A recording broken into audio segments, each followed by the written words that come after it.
Hey, everybody. Hi. Hello. Live from Studio One. It's the Jeff Gerstmann Show. Hi. I'm your host for this week's installment of the show. My name is Jeff Gerstmann. Hi. Pleased to be here. We've got video games to discuss and happenings in the world thereof. Along the line, more new hardware talk. It's scary. It's scary. All this new hardware talk. It feels normally it's a very exciting thing, and I am still. I can't help but be mildly excited about it, but at the same time, something about it feels wrong. Something about it feels bad. I don't know. We'll get into it for sure. GDC is happening this week, so we will probably see some announcements around various middlewares and prototypes and so on. Ubisoft is out there peddling some kind of AI NPC prototype that they showed to some press that have been reporting on that this morning, but it's just kind of you get I think people inherently kind of know what that is at this point. And whether or not they'll get it there. You know, I'm going to say I think Ubisoft probably has some larger issues happening right now just with the company in general and its perception and how the games are selling and everything else, that, you know, the idea of also being out there with some kind of AI prototype on top of that is just like, yeah, I don't know, man. Maybe try to, I don't know what they, you know, just buttoned up. I was reminded of this the other day because I remembered that X Defiant was a game that A, existed and B, never came out. And was like, what the fuck happened to X Defiant? This was if you don't remember this game, I will forgive, you know, it's forgivable. X Defiant is the Ubisoft game that is like a Call of Duty. They have pulled in some folks who have previously worked on Call of Duty along the way, and they have run open betas and stuff with that game. The last update, and let me check and make sure that this is still the case. The last update on their official site for it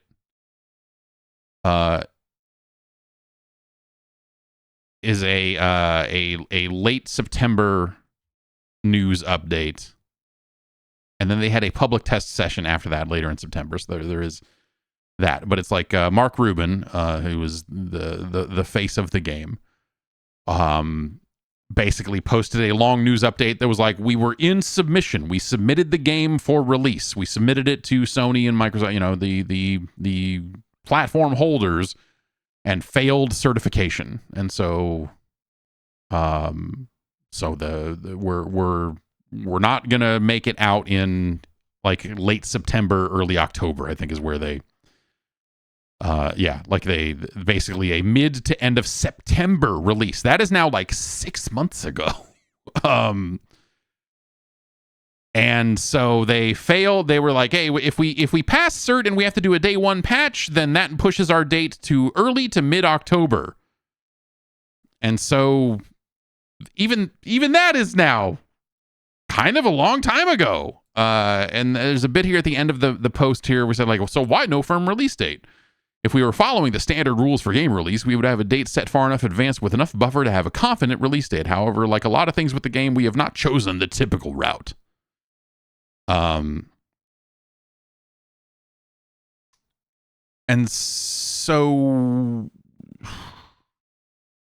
that is the last official update on their website. I then like went and let's see if they've posted anything to social media since then. Oh, they have no. That is not an official account. This account is protected. This account is locked down, private. That can't be good. But no, that's. Let's see if we can find it. Oh, it's Play X Defiant. See, they have to do that because, you know, every good account name is already taken. I don't know why I'm so fascinated by this. I think it really is just this feeling of like everything they said about the game back in September had a real like, this game is just about ready to come out. Okay, they've got a few. Okay, so their official account has not updated this year. They posted on December 31st. They posted a Happy New Year, and it's a picture of one of their maps. It's got a dinosaur in it. And then they've got a thing from their pinned post from early October is from whatever public test they were running. Thank you for everyone who participated in our public test.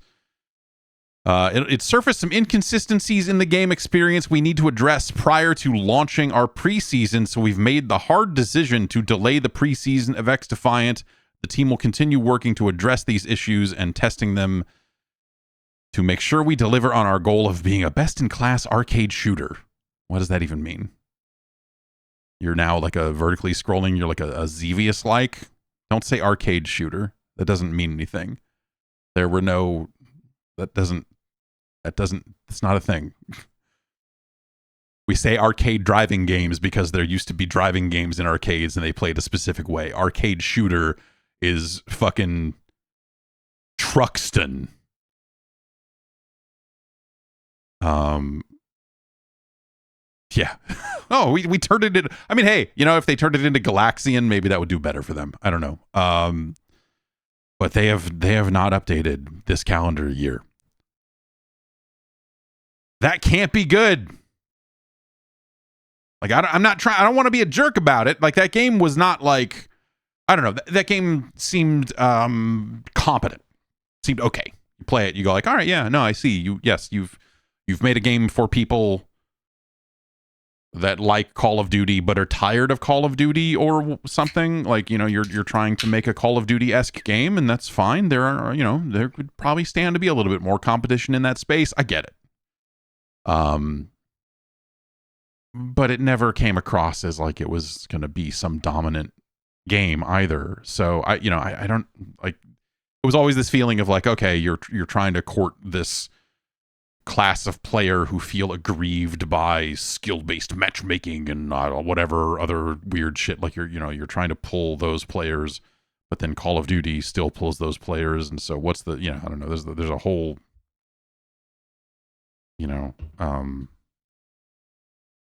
it's like at some point, like, what's the audience for XDefiant was kind of the conclusion I came to when I played one of their public tests. It was like, this is fine. I could see playing this while waiting for the next Call of Duty to come out. And then it comes out and then you're like, okay, cool. And then you forget that game ever existed. I think that is its fate. Kind of no matter what. But now, like, that we're like a few months in from like not having heard anything about it, and because that last update was so very like, we're in certification to release the game and put it out there so you can play it, and then suddenly it's like radio, like damn near radio silence. That can't be good. What is the let's see if the personal account, and not to just sit here and do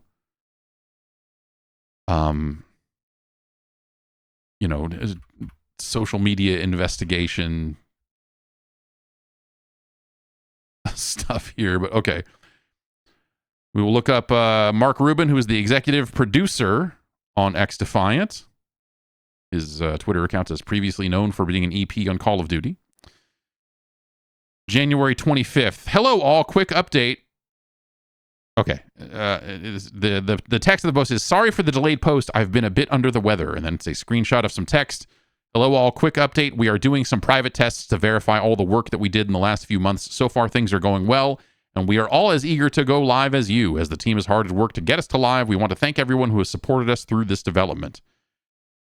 So, like, that's all of his, like, updates through December. And, like, he's posted stuff to his personal account that is like, yeah, the party system. We need to fix the party system. And the netcode is doing this. And we want to have Linux servers. We since we have some extra time, we're moving all our servers over to, like, kind of nitty-gritty stuff that you would think would be part of a regular post. But instead, he's posting it himself on his own personal account, which makes you wonder, why? Why is that not happening on the official account? Why is that, like, are they Did Ubisoft hit a point with it where they're like, we're not gonna do any more promotion of this game until it is available, and so he is like just out there posting on his personal account because that's all that they will let him do? Basically, like, is this game getting canceled? Do you think that this game is getting canceled? Or do you think that this game is going to actually come out? It's so weird because the game seemed very close to done, or at least at a point where they were going to submit it for release. Like, they were just like, well, we're going to put this thing out. And then when it failed cert, now suddenly they're like, we're going to move all the servers over to Linux because we've got a little extra time and we've got this. And we are progressing really well on the changes we've outlined at the previous post. We'll be spending the rest of this year finishing up our work on the new party system, the new netcode changes, and switching all our servers over to Linux. When we're back from the holidays, we'll be testing for submission, fixing any last-minute bugs, and then getting everything ready to go live. Dog, it's mid-March.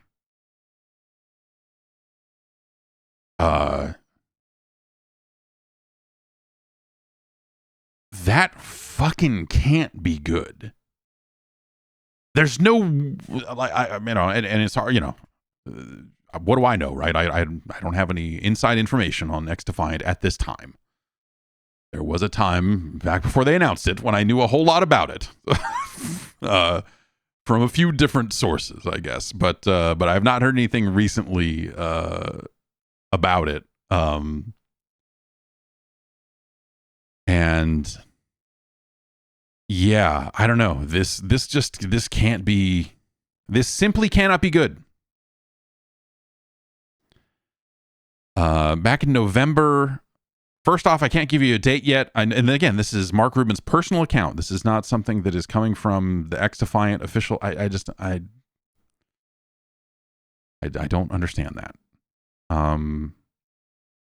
So I mentioned in my last update, we found some frame spikes that were causing issues with how our game felt in the last test. We dove further into that and found a small part of some anti-cheat software that we were using was causing the issue. We fixed that and are making some extra changes. So it's like, clearly throughout the 2023, work was being done on the game. But like, again, a lot of these posts are like, we're wrapping up development and getting ready to push this thing out. But like that, even that stuff now is coming up on 3 months old. So I don't know. Skull and Bones came out and went wood. The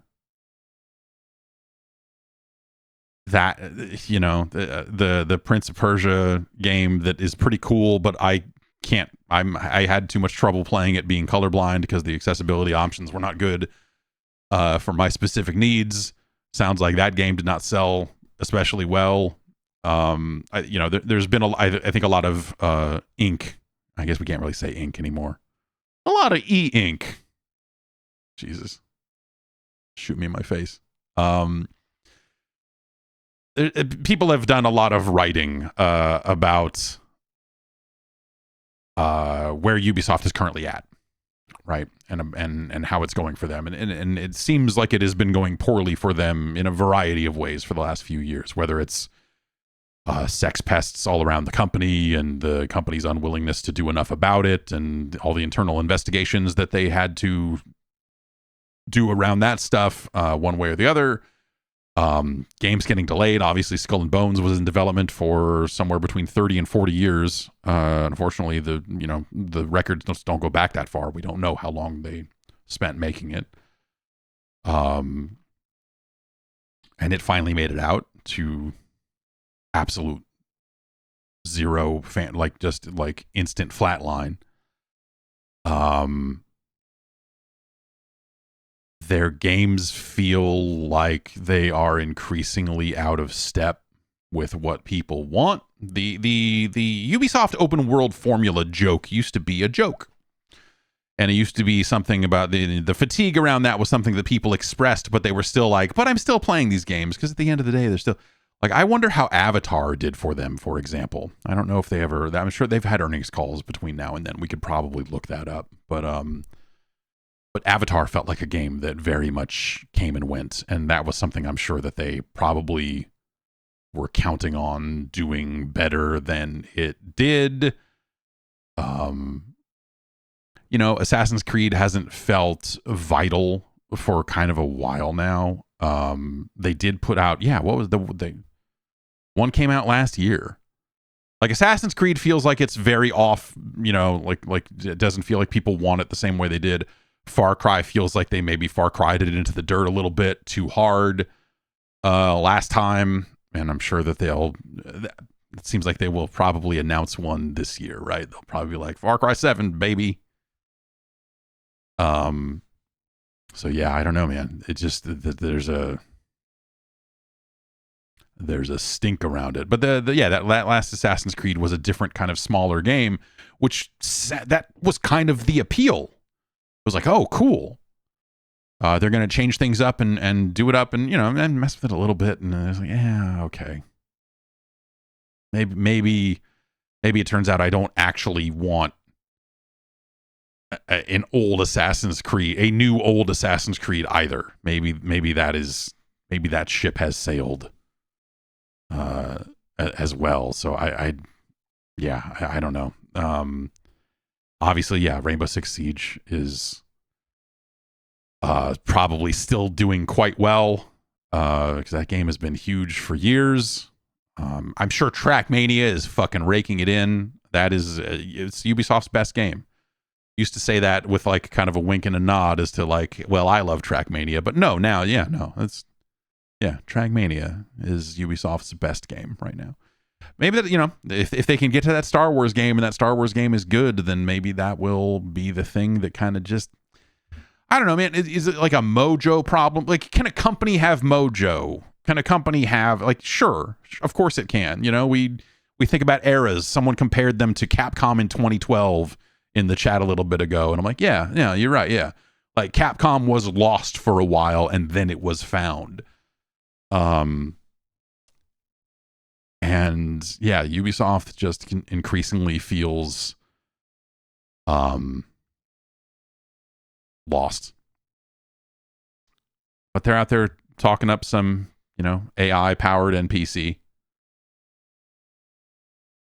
That's not gonna. There's just a fundamental. Someone's saying that Electronic Arts feels like that they are in a similar situation. Yeah, kind of. I mean, like, what does EA, like, the EA is not, they're not Activision, right? Like, EA never just shipped one game. They never just shipped FIFA, which I guess would be their most, I was going to say, like, it's tempting to say they never just shipped Battlefield because that's the most direct comparison to what Activision was doing, but I suppose it was FIFA. But they don't, they obviously just made their cuts on some of the things that they were doing that sounded exciting. Like the idea of a Star Wars first-person shooter seemed like a fantastic idea. That was like, oh, great, yeah, I would love to see that as something of a Dark Forces fan. That seems like a game that could be really cool. I understand the business reasons why you might say, hey, a first-person shooter that is single player only is just not going to make the kind of money we're looking to make right now, and thus we are going to step away from it for better opportunities, especially if the word that Disney wants more money for its licenses than it previously did, which I don't know that that's true or not, but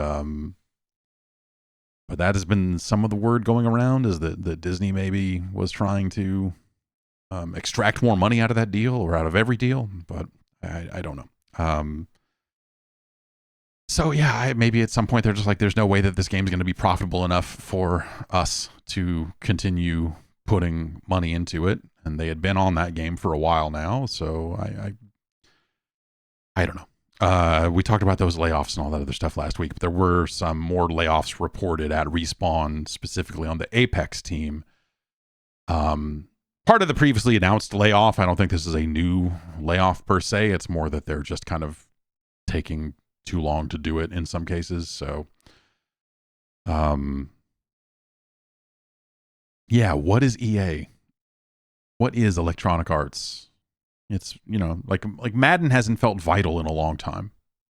I've been thinking about John Madden football a little bit lately, and how that used to be such a dominant and intriguing. Like, it was like there was a lot of cutting edge work that they could show off with Madden, and a lot of like, hey, look at this, and this is what we're doing this year. And it felt like that they were doing big things with that game. If not every year, then every couple of years. There was more to it than just like, hey, we updated the rosters. But it was like the when we talk about like, oh, how crazy, the game industry used to be, or how different the game industry used to be. Like, that was a game industry that like Madden seemed like a much bigger part of than it does now.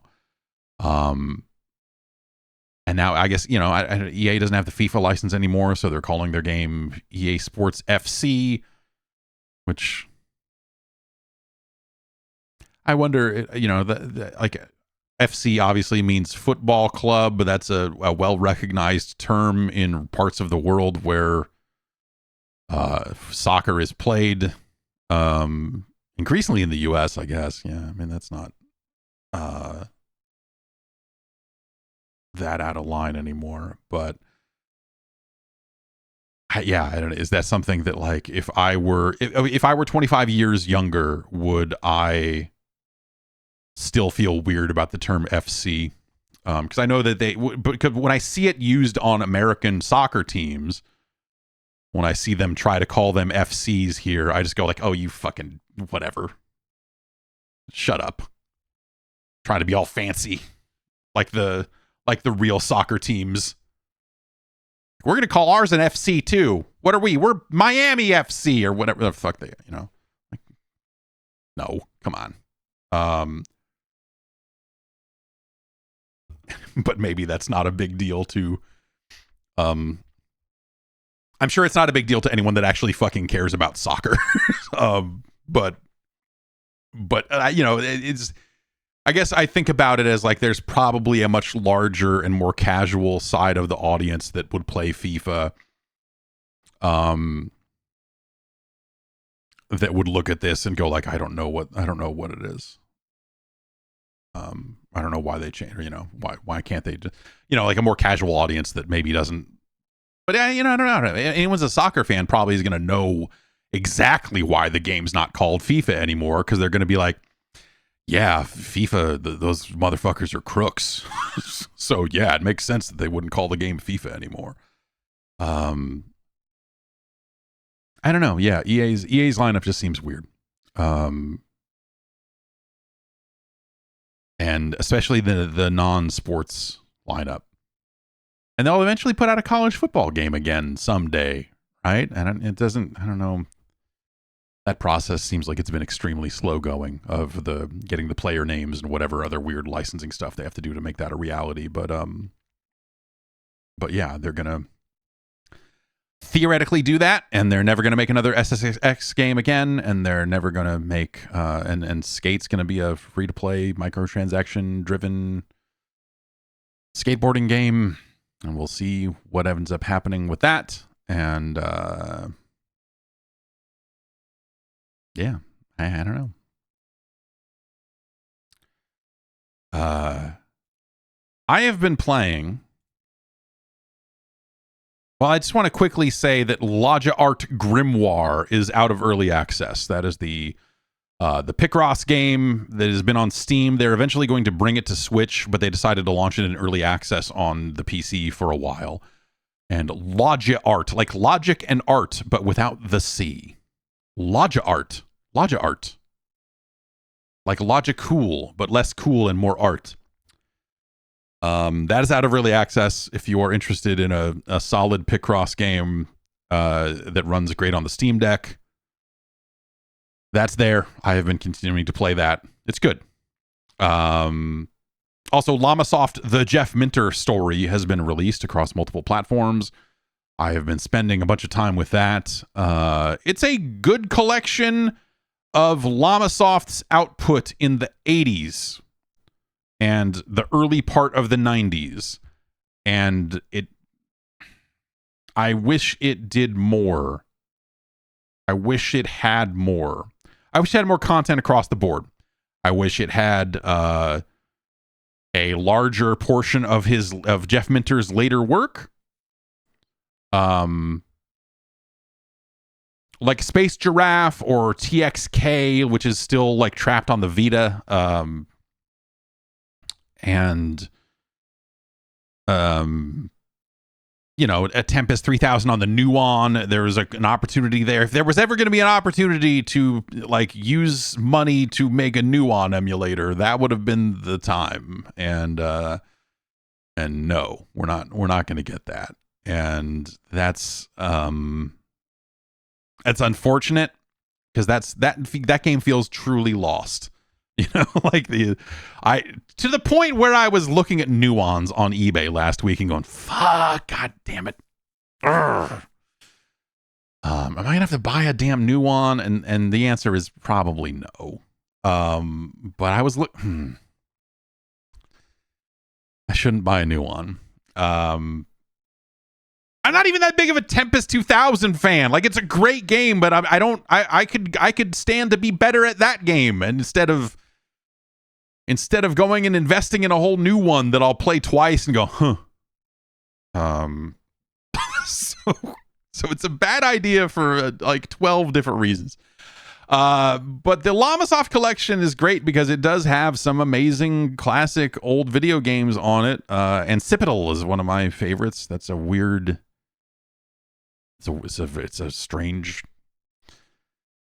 exploration shooter anti-gravity thing. It's anyway, you see a fascinating lineage of Jeff Minter's work, of the work of the Llamasoft Corporation, as they go from making a game called Centipede to making a game called Grid Runner that is a lot like Centipede but different.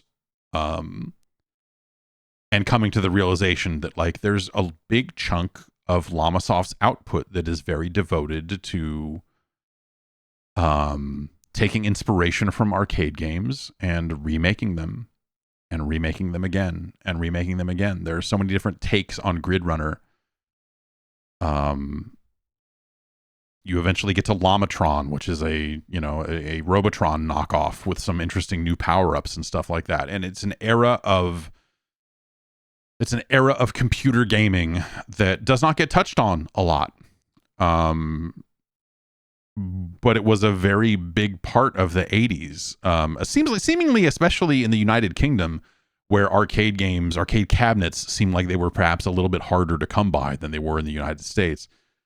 At least that's the impression I've always gotten. I didn't go to London until 2001. I think that was my first time there. So, ask me about the UK in the 1980s, and we can talk about the young ones, because I'm pretty sure that's all that happened there. Gosh, there's such a long list of cool games and interesting ideas and iterations, and seeing these concepts kind of take shape and take form. You start to see where Llamasoft's modern games came from. And obviously they're still pulling from a lot of these arcade references, and a lot of especially on the audio department in more recent games, a lot of sound effects and little bits are taken directly from Williams games from the 80s, and some other, the Zookeeper's in there somewhere. But there's a lot of stuff like that there as well. And so I've always found it an incredibly fascinating... Jeff Minter it seems like a very fascinating individual. I have not met him, but he has just always come across as like this very fascinating person who has made a lot of very interesting games over the years. And so I think there's a real opportunity to tell that story. And I don't know that this collection does it as well as I had hoped it would. The collection of games cuts off at, I believe, Tempest 2000 for the Jaguar is the newest thing in the collection. It would have taken a lot more work, and I'm sure it would have made it a much more expensive proposition to create. But like, Jeff Minter also created the sound visualizer for the Xbox 360, for the Nuon. for the Jaguar CD. But for the Xbox 360, it would have been cool to include little bits and pieces there around, like, hey, here's the visualizer that was created for the Xbox 360, and you can play your own music through it, or something like that. If they could have recreated that in this collection, I think that would have been cool. I think including his more recent work, like Space Giraffe, I think for sure. But even some of the newer stuff like Polybius and some of the Minotaur Project remakes of Grid Runner and some of the other stuff that's come out more recently. But those games are still being sold. A lot of those games are still on Steam. And so, you start to understand like why, like, oh yeah, I guess, if you're going to make a compilation and charge, 2/3 of the price of Space Giraffe, whatever actually I should check and see if they are in fact the same price. Space Giraffe is $10 on Steam right now. The Llamasoft collection is $30. So are you going to add an extra $10 to the Llamasoft collection price point just to make up for lost revenue on Space Giraffe? Or what, how do you. So I'm sure that it came down to that specific sort of business discussion, right? Of just like, oh yeah, you could include all of this, but it'd be nice if there was a sort of a Steam, because you can do bundles on Steam, and some of that is in there. There is a Llamasoft plus Atari bundle, but that is the Jeff Minter story, Aka R, and Tempest 4000, which are the two most recent games that Minter did for Atari.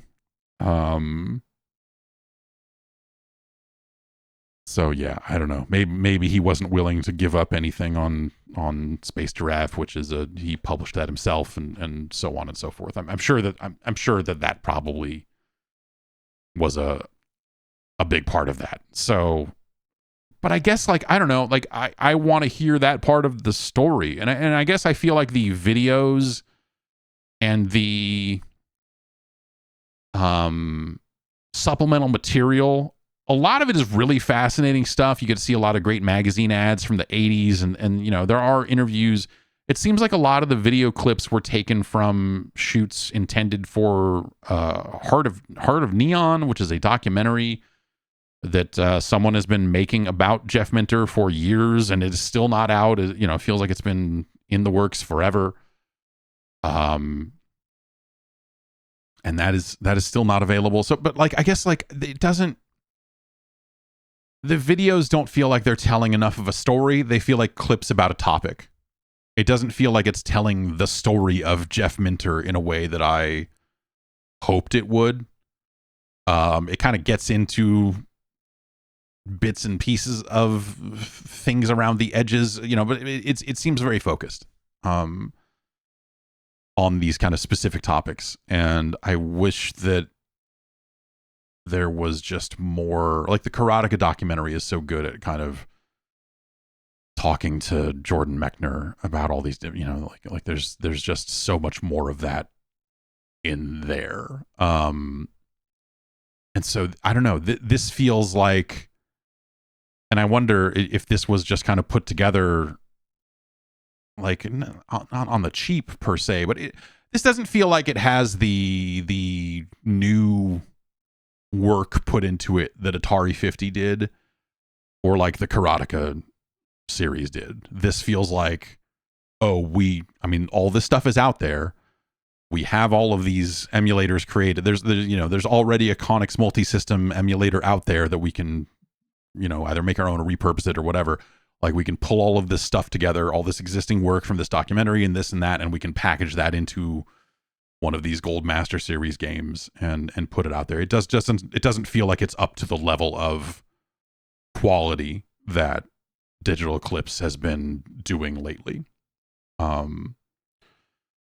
which is a shame. I do think that it's still a really cool collection. It's really fun to get in and play those games, and I've been playing it on the Steam Deck a lot.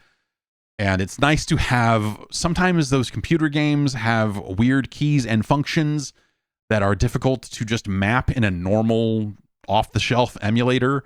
And so having all of this stuff set up very easily with all of the functions properly mapped to a gamepad, and that stuff is that it makes it much easier to just pick up and play. Especially if you're on a console and you're not going to have a keyboard in the first place, then, there's a lot of stuff like that. And having all of that stuff along with the instruction manuals and just kind of seeing the flavor that Llamasoft brought to its work.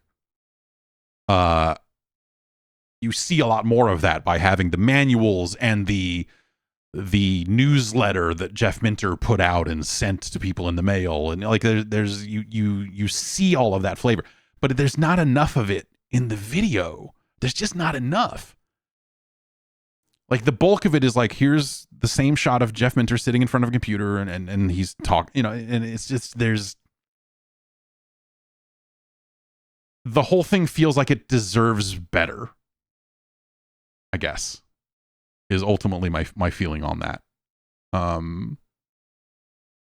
I still would recommend it. I do still think it's really cool, and there's nothing else like it. And there's nothing else like Llamasoft. And so getting access to those games in a very kind of easy package and being able to play all of those different versions of those games and realizing like, oh man, maybe these VIC-20 versions of these games actually are kind of definitive in some ways. Like I only played them on the Commodore 64 but like some of these really scream on the VIC-20. Like that's kind of fucking awesome. Like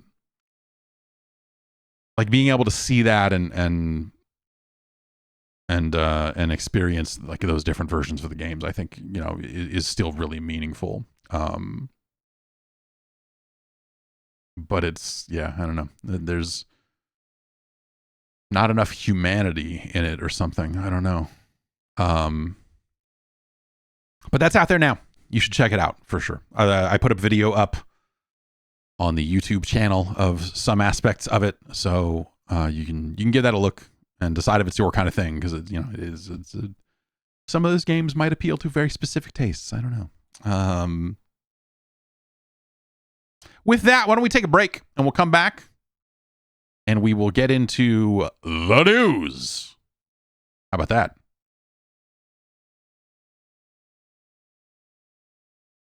Is there a nightmarish stink happening on your bed sheets? It's very possible. Did you know that traditional bed sheets can harbor more bacteria than a toilet seat? It's true. It can lead to acne, allergies, stuffy noses, and it's disgusting. Miracle Made offers a whole line of self-cleaning, eco-friendly bedding, such as sheets, pillowcases, and comforters, that prevent 99% of bacteria and require 3 times less laundry. That's nice. If it just did that, that'd be cool. But wait! There's more. That's right. Miracle Made sheets have self-cooling properties. They use silver-infused fabrics inspired by NASA. So these Miracle Made sheets are thermoregulating and designed to keep you at the perfect temperature all night long. So you get better sleep every night. And yeah, they're self-cleaning. That silver in there, that can prevent up to 99.7% of bacterial growth, leaving them to stay cleaner and fresher 3 times longer than other sheets. So, keep the stink out of them. It's nice. And that helps, like I said, it leads to a little bit less laundry, which is handy. If you don't like stripping all the sheets off the bed all the time, you can do that a little bit less often. Fewer loads of laundry, saves a little money too on top of that, which is pretty cool. Hey, and none of that would matter, of course, if they felt like a burlap sack rubbing against your body or something like that. But no, Miracle Sheets are luxuriously comfortable without the high price tag of other luxury brands and feel as nice, if not nicer, than sheets used by some 5-star hotels. It's designed for your skin, man. Stop sleeping on bacteria. It'll clog up your pores. You get breakouts, acne. It's gross. Sleep clean with Miracle. I've got Miracle bed sheets on my bed right now. And we're kind of coming out of the cold, well, Southern California cold, but the kind of cold times, and it's starting to get warm at night again. And I'm really thankful to have these sheets on my bed because they keep you cool. When you have an unexpectedly hot night, you'll have like one night in a week down here. Since I moved down here, that'll be like, oh, by the way, it's going to be like 8 degrees warmer all night long than it was the night before with very little warning. And then the next night, it's right back down to getting down to 43 degrees or something like that. Which, hey, that's, I'm sure some people are like 43 degrees. But that's pretty cold for around here. These sheets keep me nice. They keep me feeling good. Check them out for yourself. Go to trymiracle.com/Jeff to try Miracle Made sheets today. And whether you're buying them for yourself or as a gift for a loved one, if you order today, you can save over 40%. And if you use the promo code Jeff at checkout, you'll get 3 free towels and save an extra 20%. Miracle is so confident in their product, it's backed with a 30-day money-back guarantee. If you are not 100% satisfied, you will get a full refund. So upgrade your sleep with Miracle Made. Go to trymiracle.com/Jeff and use the code Jeff to claim your free 3-piece towel set and save over 40% off. Again, that's trymiracle.com/Jeff to treat yourself. And thanks to Miracle Made for sponsoring the episode.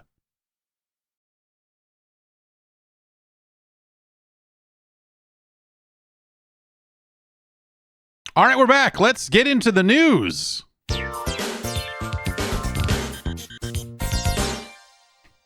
The specs for the PlayStation... GDC is happening, and so thus, the specs for the PlayStation 5 Pro have leaked online.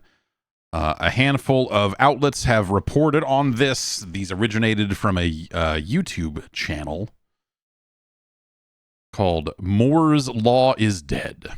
But they have since been corroborated by IGN, Eurogamer, a few other outlets across the board as being accurate and taken from Sony's dev portal. I watched the YouTube video that originally surfaced these specs, and as soon as the images showed up on screen, I was like, "Yep, that's Sony's dev portal. That's what documents taken from Sony's dev portal look like." I remember seeing them when the PlayStation 4 Pro leaked out.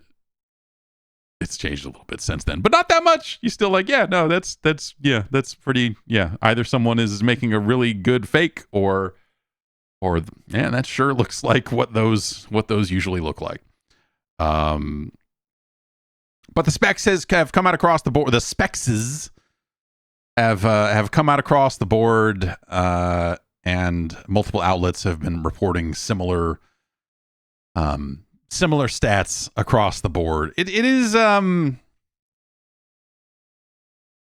well, look, this is one of those situations where like the numbers don't immediately sound dramatically higher, but in some ways this seems like it is going to represent a more fundamental change in PlayStation 5 games and how the graphics are, how they get the graphics and performance that they are looking for. There is a meaningful change on the ray tracing side. That seems like one of the goals there is to have like more performant ray tracing.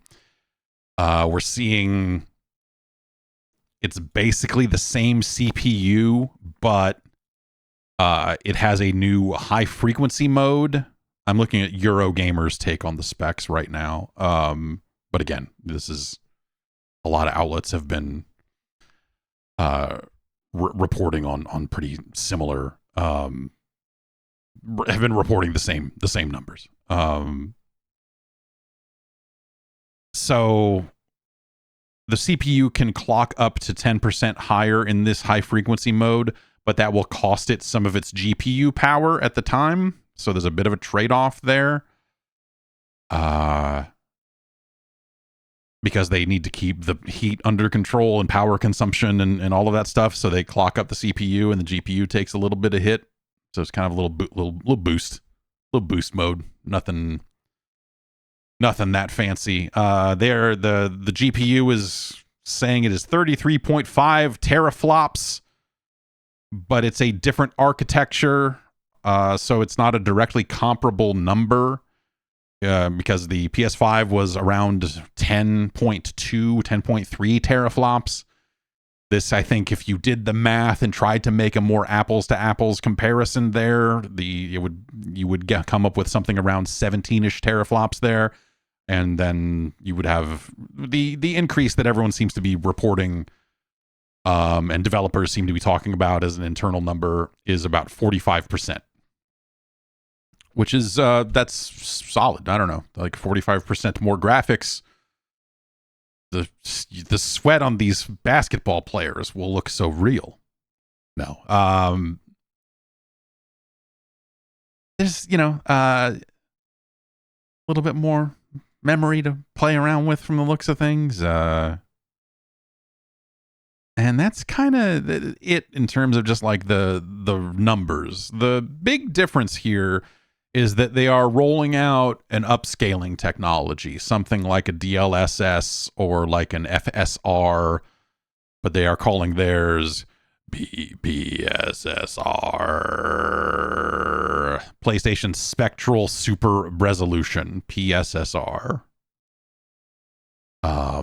And this will be the technology used to run the games at lower resolutions and then use the magic of technology to upscale it to 4K or even 8K is something that they are trying to push in the documents, but come on. That's not real. That is, I mean, they're saying that, and sure, yes, the PlayStation 5 is theoretically capable of running games at 8K, I believe, but no one's doing it. So yeah, this seems like it will get us games that could have, again, more performant ray tracing, but also basically more performance across the board because they're going to start using this upscaling technology to just kind of get more performance out of the games. I think DLSS is cool. That's a bold take or whatever, but a lot of these upscaling technologies I think have been pretty neat. And so this seems like the way that we're just going to see more reasonable power upgrades, at least, in the near term. Because think about it. If they wanted to just brute force their way into 45% more performance, that gets expensive fast. If you're just going to throw raw power at a thing, like that becomes unreachable for consoles trying to maintain a certain price point and thermal profile and all of the stuff that consoles are trying to do. You just wouldn't be able to achieve that level of power without deploying some kind of AI accelerator. What's this is a line from the Eurogamer story. The GPU is also said to offer PSSR, PlayStation Spectral Super Resolution Upscaling, and anti-aliasing technology, custom machine learning architecture, and an AI accelerator.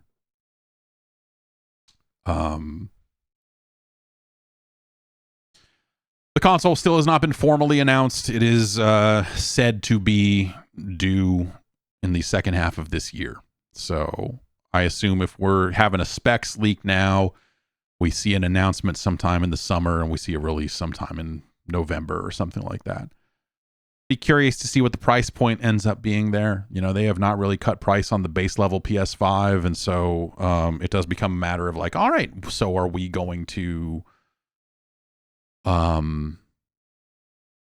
are we pushing up into 600, 650, like presumably they keep a form factor that is close enough to the existing PS5 so that they can still use the same detachable Blu-ray drives that they're selling for the new slim version of the console. I assume it'll be a very similar situation there where like you can buy one without it, or you can buy one with it, or you can buy one without it and then go buy the drive separately and bolt it on if you want to drive. That seems just logical from a parts perspective or something like that, which makes me think that they won't sell them in different colors because they will have, unless they're going to also sell drive shells in different colors, which they're probably planning on doing that. I don't know.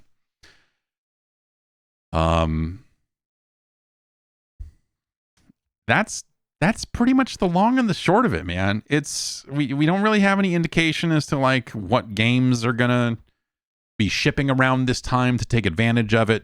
Obviously there's a situation where older games can be configured to better take advantage of that technology. Does this get us to a point where launch PS5 games that had the quality versus frame rate toggle can just do both now? Maybe if they decide to do that. This is something they can use to go back out to market with an expensive product for the holiday season. They just said recently that they felt that the PlayStation 5 was on the back half of its lifespan. But also, it's coming up on, this holiday season, it'll be 4 years old, right? Console generations, we used to think of them as like 5 years, which is crazy because I think if we were to think about a PlayStation 6 coming out next Christmas, this generation would feel like a total write-off. Right? It'd feel like a really weird, like if this was a 5-year generation, then this whole generation would be a disaster, I think. I don't know. Not from a sales, hey, not the consoles aren't selling, but I feel like there's, if you went back to people and said, hey, by the way, we're coming up with new games that only run on the new console now, and you need to give us another $600, or else you're not going to get any of the new games. I think that would break this market once and for all. I think that would finally be the thing, man. But this helps them extend the generation. And this leads me to a lot of the same questions I had when the PlayStation 4 Pro was coming out and when the Xbox One X was coming along. It is that feeling of like, what is a generation of hardware? What does that mean anymore? Why do we do it? What are the reasons of it? Like, do we make that transition to just like iterative hardware the same way phones are and iPads and whatever else, where it's like, hey, this one is a little better and it came out 2 years later, but like people are just used to that now or whatever. Like, do we get to something that more closely resembles that? Probably not at the cadence of phones, right? Like if there's a new iPhone out every year, it would be, even though an iPhone is twice as much money as a PlayStation 5, give or take. Obviously there are options at play. You can decide to get this one or that one, and it's not always the case. But, if they put out a $500 console every 2 years and developers had to then ship on all the moving targets and all of that other stuff, I think that would be a real fucked up situation. But also, they did this before, right? So the PlayStation 4 Pro doesn't necessarily seem like something that they had in mind, and I could be wrong, but it doesn't necessarily seem like something they had in mind when they launched the PlayStation 4. I'm sure that they knew that the CPUs in that console were bad, and they're like, we're gonna pay for this later on. But instead, they turned that into like, well, what if we just sold a slightly better one, and it ended up working out for them? Okay, it's not like the majority of PlayStation 4 owners owned a PS4 Pro. Most of them still owned base consoles. And that's, they're not looking at this as saying like everyone's going to go buy this new one. It's for a particular set of people when it came to the PS4 Pro. With the PS4 5, with the PS4 5, with the PlayStation 5, this seems like something where, because they did it before, they knew they could do it again. And I wonder if that was something that factored into some of the ideas they had for the PlayStation 5. If they're just like, yeah, okay, we can, this makes sense right now. And then, we will, a handful of years down the line, we could theoretically upgrade to this. If we see technology getting in 4 years, we'll hit the top of this tick and we'll be able to make these kind of upgrades relatively inexpensively and be able to put it out again. And so at that point, could you just keep doing that? Could you keep iterating on your platform and just continue to move forward that way, the same way phones kind of do? Where some years the phone feels like a bigger upgrade than others, right?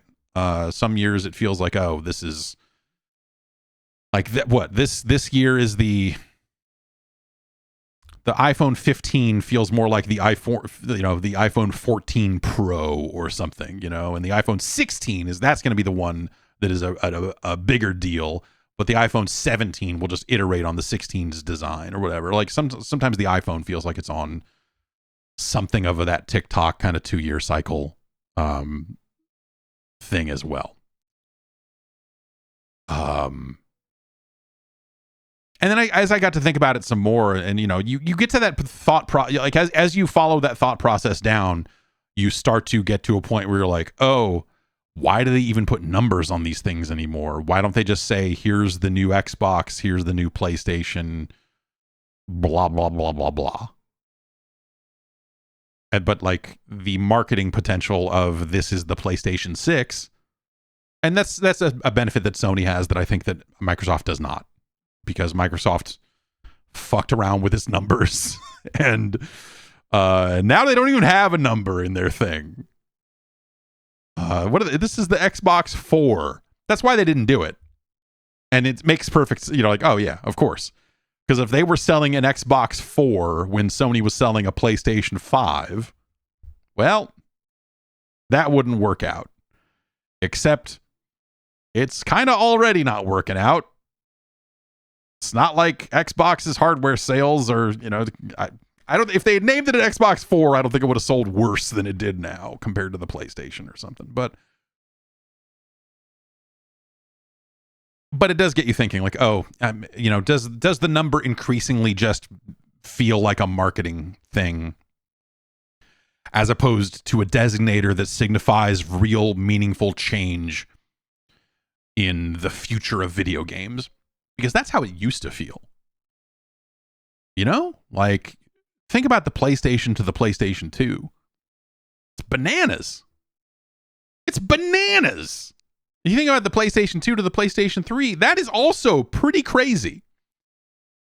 But nowadays, then everyone, kind of post PS3, post Xbox 360, everyone kind of, Sony and Microsoft kind of came to a lot of the same conclusions about the sort of parts they wanted to put into their consoles, and they both ended up with PCs. They both just started making PCs. They're like, here's this locked down PC we made that runs our OS. And unless that changes, then, I don't know. I feel like we will see them come to similar conclusions at similar points in time. Now, this seems like a good deviation point, though, because PlayStation will presumably bring out this PS5 Pro. Let's call it November. That seems to be the most likely outcome, some kind of holiday season release. But what is Xbox doing? Xbox leadership feels like they've been out there pretty directly saying that we're not going to do this. We're not going to. The Xbox One X was a thing at that point in time that was unique to that generation. There was, again, because the Xbox One was saddled with the same CPU issues that the PlayStation 4 was.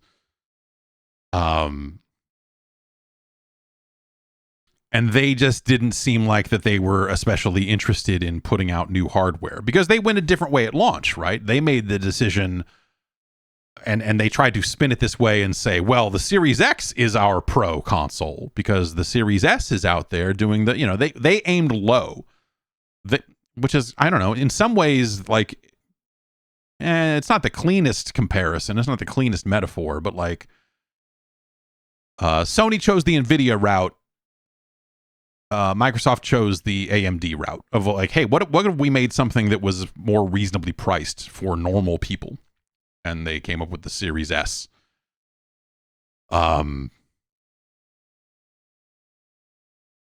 So now what?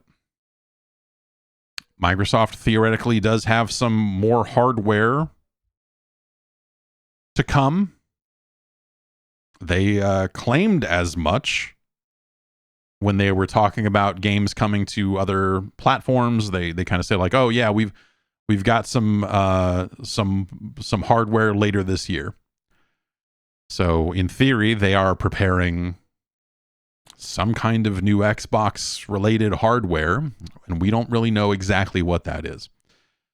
A lot of people seem to think it is just going to be the Brooklyn revision, which leaked out of some of the court case stuff, which was the slide in that deck that said the most powerful Xbox ever, now adorably all digital, which is very funny. Which is very funny only in the context of this deck leaked out. As an internal deck, you're like, all right, whatever. You're sitting in that pitch meeting going, yes, adorable. But when it leaks out, that becomes very funny because that's become such a sticking point for people. They're like, they're making fun of us for God, they're going to go all digital, and like, it's an internal pitch deck. They're not making fun of you. They just don't care about you. Period. Like, it's not it's not personal. It is business. This was the more rounded front Xbox, if you remember from the leaked documents. I'm looking at this right now, and Brooklyn will deliver 4K Gen 9 console gaming with more internal storage, faster Wi-Fi, reduced power, a more immersive controller, and a beautiful redesign that elevates the all-digital experience of the Xbox ecosystem. Giving our fans more to love. More to love. It's a hell of a film series. I can see why they would reference it here. Beautiful and innovative new design. More internal storage for games. 2 terabytes. USB-C front port with power delivery. All new, more immersive controller. Same great price, $499. Wi-Fi 6E for better throughput, an upgraded Bluetooth radio, a new South Bridge to kind of, as they say, modernize their I/O and sustainability efforts. And on the sustainability stuff, it would be a power reduction of 15%, a new low power standby mode that is 20% of the current Xbox's standby mode, an increased use of PCR on the housing to over 30% and 100% recyclable packaging. So, different plastic, more recyclable, blah, blah, blah. Low power modes and standby modes is something that they have been interested in. That's been something they've iterated on the firmware side for the Xbox Series X. Like, they eventually had a pop-up this was sometime last year, that popped up and said, like, hey, do you still want to go into low power standby mode, or do you want to turn all the way off? Because it's cheaper for you to turn it all the way off. It's better for the environment if you turn it all the way off. And so I did, and now my Xbox games are never patched and up to date. I turned it on and it's like, every time I turn my Xbox on, it's got to download like 20 gigs of patches, as opposed to just doing that in the background. But it's the right thing. It's the right thing to do. If this has a new low power standby mode that is a fifth of the current standby mode, then that is something they could more reasonably say, hey, leave it in low power mode. We'll still download your patches. And that would be better than it is now. All digital. I don't really have, I don't necessarily have a massive opinion on that, because I think that's going to be a very numbers driven decision. And those are numbers that I don't necessarily have access to. I think if they're going to put out an updated Xbox Series X that does not have a drive and does not have a way to add one on, remember, that could always be an option here.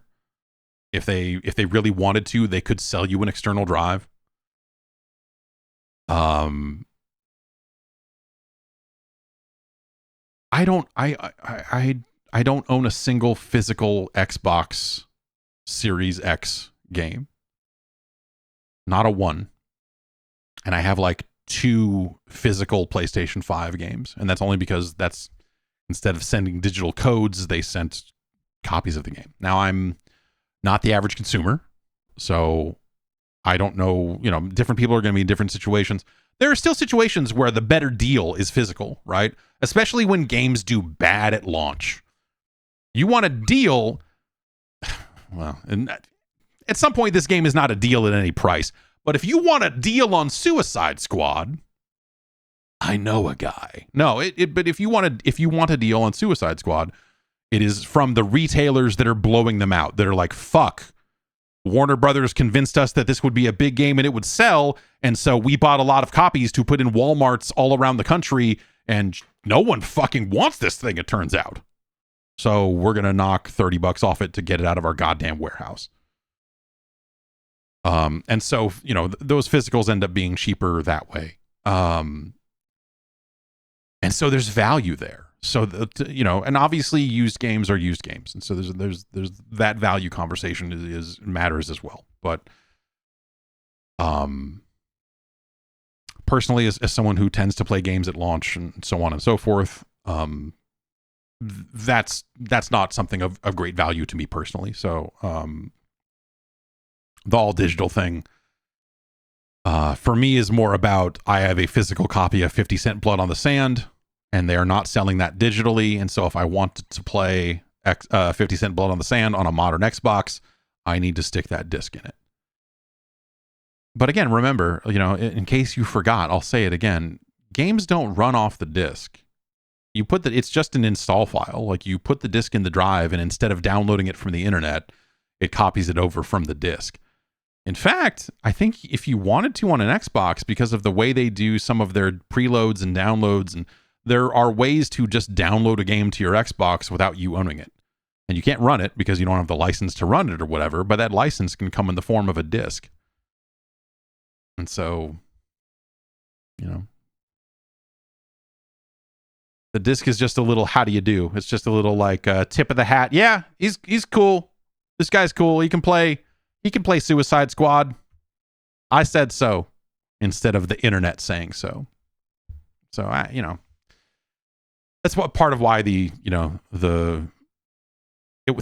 things were running off the disc back when this conversation started, but it was not that way for a very long time, for much longer afterwards, once the Xbox 360 gained the ability to install to the hard drive, which would only be a few years later. But like, it's part of why the whole conversation around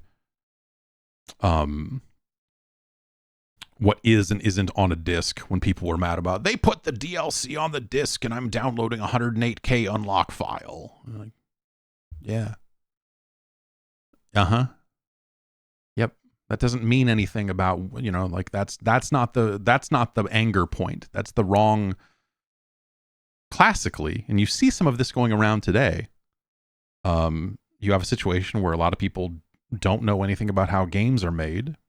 And while they shouldn't have to, they then take what little information they think they have and they spin it up into a bunch of fucking bullshit.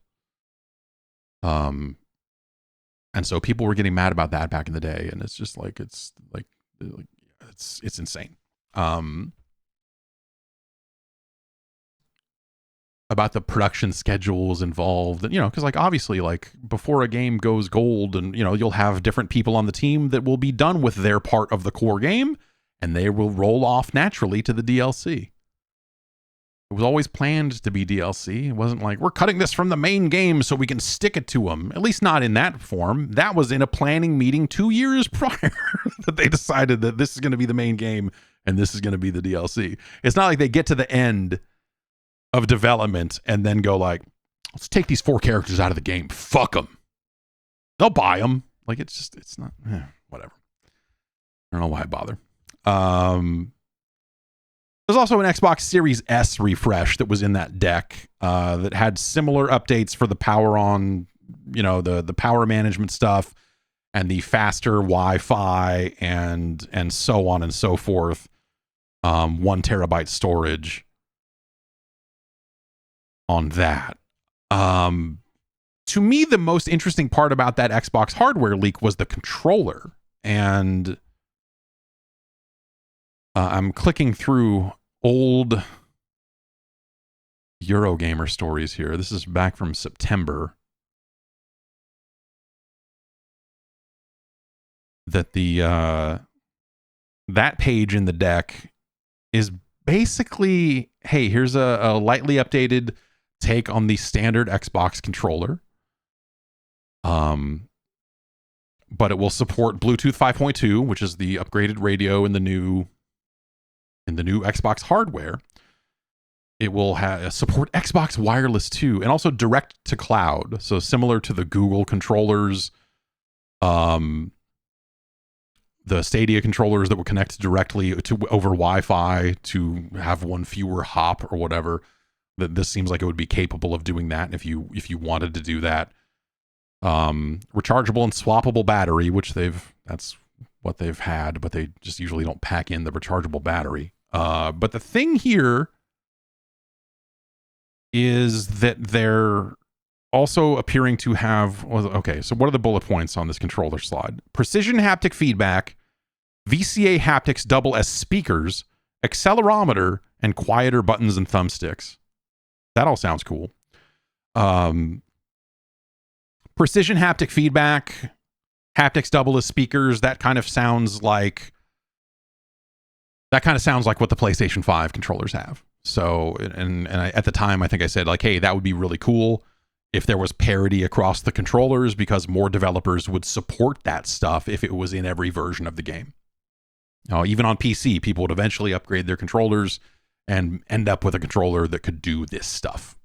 And I think that would be awesome. The PlayStation 5 trigger stuff, it's not, I don't know. Like, I'm not sitting here saying it's like it's incredible, but it's neat. And if more developers used it, it would be more neat because they would experiment with it more and come up with more and cooler stuff. Like, they don't, and they don't get used all that often. And so it would be cool to see what they come up with. What more developers would come up with if they were nudged a little more directly, like, hey, you should use this shit.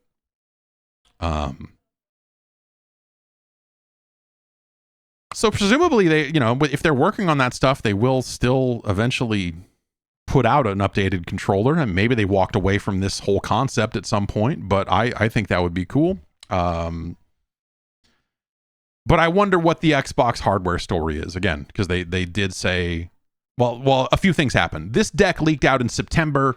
People were very up in arms about the idea of an all-digital Xbox Series X because of it's not cool. And so at the time when Xbox leadership decided to address the leak, or, this was something that was in a court case. This was something that got filed. This is very much an official document, an official pitch deck. It was something that they were at least pitching. If they hadn't signed off on it, it was at least something that was being pitched, right? We don't know for sure that this was definitely the direction they were going in. And as such, when they did address it, they said, yeah, well, that's old. Our plans have changed. Our plans are always evolving. That's an old deck. They didn't really want to come out and address it and say, yes, we're absolutely doing this. We're definitely not doing this. It was more just like, hey, man, plans change. Like which, I'm sure a lot of stuff gets pitched. A lot of ideas get thrown around, right? So I wonder, like, basically, do you think that they are just going to do one of these with a disk drive on it? Are they keeping all of the same upgrades? Which are nice little things. It's not something that seems like it has any impact on power, but hey, faster Wi-Fi, that's cool. Better power management. Cool, right on. Yeah, less money to keep it plugged in. That's a good thing. You're not jumping out of your chair like, yeah, fucking, Tim Dog is not like, yeah, 20%, motherfucker, whatever. But that's all cool stuff, like a die shrink and all the stuff that kind of comes with that. But very little of that factors into, hey, by the way, these games are going to run so much better now, and this is going to be this. And, it doesn't really change the overall story. It's cool to have 2 terabytes built in. It's cool. But, I don't know. But I guess on the flip side of that coin, I would say I don't necessarily think that 45% more rendering power is like a game changer either. It'll be cool to see console games running better because some of them don't run great, and you see some of the compromises that have to be made. On a PlayStation 5 Pro, they will make fewer compromises. Or, like game developers always do, like any technology, they will suck up that additional processing power, and it will look 20% prettier and still have a really fucked up frame range. So, like every developer is going to approach those choices around performance and visual quality differently. And I don't see any, I don't see, the industry has proven time and time again that they want pretty screenshots more than they want 60 frames a second. So the idea that like you look at this on paper and start breaking down the increase in rendering throughput and power and whatever else, and you go like, oh yeah, this would take games that are running inconsistently under 60 and get them to 60. This would take games that can't quite hit 120 frames per second and maybe get them there for games that support that. And you're like, okay, yeah, maybe this could be used to usher in a future where we get locked 60s and locked 120s on our games. But no, instead they will make Spider-Man's fucking eyeballs more reflective, and they're like, well, we brought the puddles back because people were so pissed. And yeah, okay, it runs at 45 frames per second, but you can turn on rendering mode to get the old puddles back, and then you get a locked 60. I don't know, man. But the upscaling technology that PC games have been using for a while now is cool. And it seems like that is very much going to be the future of consoles. Seems like Nintendo will have something. And there was talk in some of their specs stuff that they may end up with some kind of DLSS-like approach on their NVIDIA-based hardware. And we'll see where it ends up getting to. I don't know. Sometimes DLSS can look, if you push it too far, you notice it, right? Like that's kind of the downside of it. With a 4090 in this machine, I can frequently forego DLSS completely or go for over rendering and over, downsampling from a higher resolution if you want to be weird about DLAA or, whatever other crazy shit you want to do. But when I turn on DLSS and I set it to quality, it's nice. When you set it to ultra performance, it's not so nice, especially with a monitor that you're sitting right in front of like you do when you play PC games. A TV that's a little bit further away and my eyes aren't getting any younger and blah, blah, blah. It all becomes a nice, pleasurable smear at a certain point. So whatever. We'll see how it goes. I mean, I don't know. I don't think there's a blanket like, well, this is going to happen and all games are going to run like this, but it'll be more options for developers to take advantage of and an option for players if they want to go this route and they want, if what they want is a more powerful console, Sony will sell it to them. And the upgrades sound in the context of where console gaming has been at and all of that. I think that stuff looks, on paper anyway, I think that stuff looks good. You look at it and go like, yeah, that would help. That would definitely be a noticeable difference for console versions of games if you wanted to go that route. And so I guess I look at it and I get like mildly excited about it, but it's hard to, again, it's kind of hard. Like, especially now that we've gone through the PlayStation 4 Pro situation and we've seen kind of what that can look like. It doesn't feel like this is going to be some absolute major game changing fundamental shift. But yeah, this will get you better ray tracing, sort of like the 30 series NVIDIA cards, and even I guess even the 20 series. But like they were like, yeah, it'll do. You can do ray tracing on these, of course you can. Get a 3090. The ray tracing's outstanding. And you're like, oh yeah, when I turn this on, the frame rate goes to shit. Oh yeah, well maybe if the 40 series. Maybe the 40 series cards will be better. And they are. The 40 series ray tracing stuff feels like where it became largely performant. It ain't perfect. But also, I think the realization around the 4090, and now that I own a 4090 and play a lot of games on it and so on and so forth, the other thing that comes with that is the realization of just like, oh, ray tracing's not actually that cool. I mean, it's really cool. Like, again, it's one of those on paper things where you go like, that's great that you can just do it and it's just real, baby. It's fucking real. Where's that light go? I don't know. Where would it go in reality? If I turn on the light on my phone and it shines somewhere, where does the light go? It's just real, man. I love that conceptually. You know? Like, oh, we're doing all this path tracing and all the light in this game is real. And think about Thief. Think about if they made a Thief game and the way these fucking candles would look. And then you put out the candle and it's dark. And you're like, yeah, it's dark. Fuck yeah. Oh, that'd be sick if it was dark. I just bought an OLED. I love dark. But the kind of I guess the reality of it is twofold, right? One is that actually doing that for real costs a lot of performance power and costs a lot of money to have that hardware at your disposal without completely murdering your frame rate. And it took 3 generations of graphics cards for us to get to a point where you can go like, okay, yeah, you can leave it on now, unless you don't want your fans to spin up. The other realization is like, oh, developers have been faking this for years and doing really, really great work with it. Turns out, if you spend a lot of time lighting your game the quote-unquote old way, it's awesome.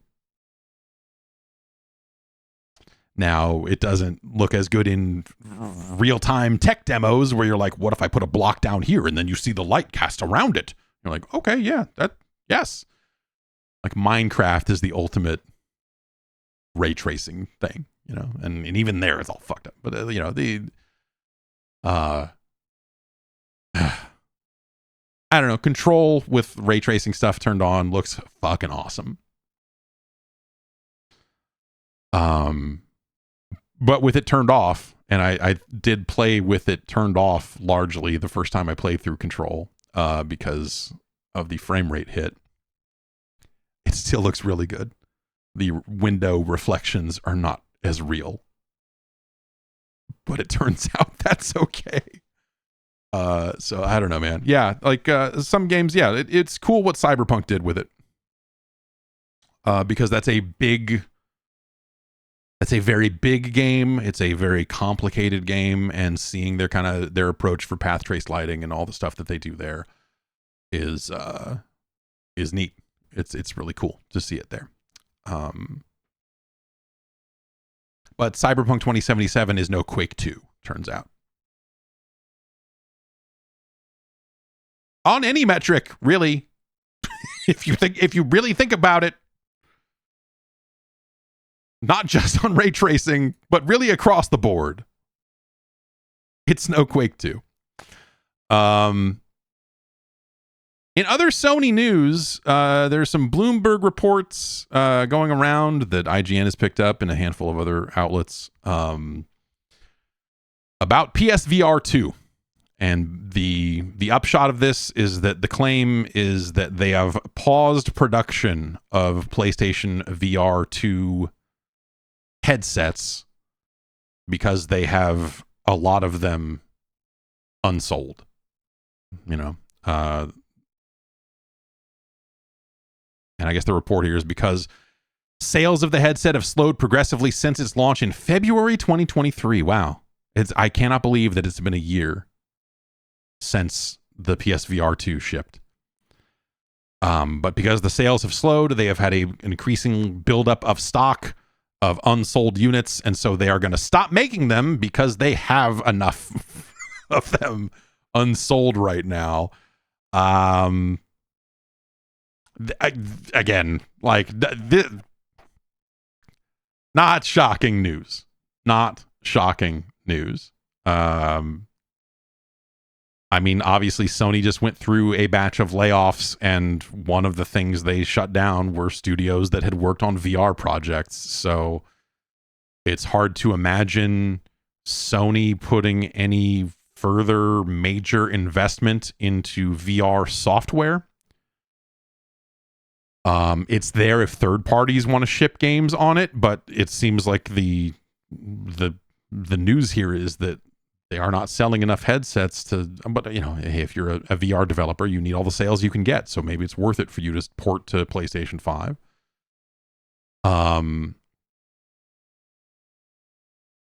But that thing seems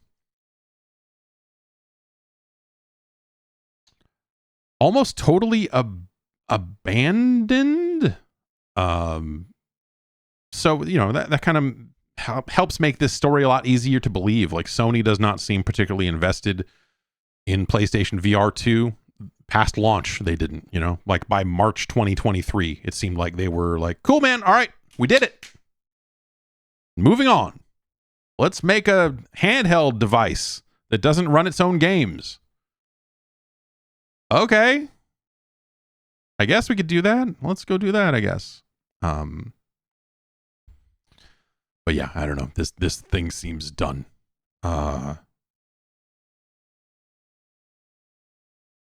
Let's see. And Sony, IGN brings up a quote from Eric Lempel, who's been with Sony for quite a long time. The story is now locked behind a paywall, but Financial Times, he's SIE's head of global business, and the quotes that they pulled here from this Financial Times article back in December was that PSVR 2 was, quote, a bit of a challenging category right now, adding that he thought, quote, there was a higher expectation generally for what VR would do to gaming. I might argue that by the time they were working on PlayStation VR 2, the expectations were pretty well in line. That they had, that they'd seen the rest of the market. But also PSVR 1, I guess the thing to remember is that the initial PlayStation VR headset sold better than their expectations and sold faster than their expectations at launch. And so if Sony is looking at it in a very tunnel visioned Sony kind of way, does the PlayStation audience want VR? The answer there, when they had to make decisions about, do we want to do PSVR 2, the answer there was like, yeah, it seems like there is interest in this thing. It tapered off a little bit with the PS4, but now we got a new console and it's selling, and so yeah, let's go. And so that probably led to them making that decision. And they kind of walked into a wall there because, as they were developing PSVR 2, it feels like a lot of that stuff. I'm not going to say it turned sour. I'm going to say it became more apparent just how sour it had been, because you started seeing all the reports about out of Facebook about like, oh yeah, it turns out we're selling a lot of headsets and then people are using them for about a week, or people are, there's an initial rush of interest and then they put the thing down and they never put it back on. Like, those sorts of stories started coming out more and more about the Quest and about some of the other, just hardware usage patterns that they were seeing outside of that. And so at that point, I'm like, oh geez. And so Sony kind of walked into it. And I don't know. And it's like, at some point you wonder, why did they ship it at all? If they are going to get it compatible with the PC, that's very personally exciting for me, because it is a good headset and I would like to play some more VR games on my PC from time to time just to see how it's going. But, I don't know. I find it very easy to believe the idea that they would not make any more headsets until they sold the ones they have. So there you go. Saber Interactive. Is that the full name? Is it Saber Interactive or is it just Saber? Anyway. Saber, formerly an Embracer company, has split off from will be splitting off from the Embracer group and doing their own thing, kind of taking a number of studios with them. Looking at this Video Games Chronicle list here. Nimble Giant, 3D Realms, Sandbox Strategies, which is a PR firm. Good people there. New World Interactive, Slipgate Ironworks, Mad Head Games. Mad Head Games. That's like A2M levels of, maybe that's just me. I'm getting mad head from these games. They all have Nova Falcon support. No, Fractured Byte. And Fractured Byte. Meanwhile, Embracer will keep control of Tripwire, Beamdog, Tuxedo Labs, Demiurge, Shiver, Aspire, who's been really cooking lately, Snapshot Games, and 34 Big Things. Tim Willits, who is now, I guess, is he? Yeah, he's the CCO at Saber Interactive, formerly of id. Maybe you remember him from there. There's been a lot of questions as to whether Saber left with the projects that they were working on. And he did confirm, let's see here, Warhammer 40K Space Marine 2, John Carpenter's Toxic Commando, and Jurassic Park Survival will continue to be Saber Interactive products. Those are still going concerns, but those are the only ones he confirmed. I don't know that there's a much larger batch than that, but he does say, we're so excited about these titles and we can't wait to share more with everyone soon. And he also says we're working on a number of titles, and those are the only ones that he confirmed. So,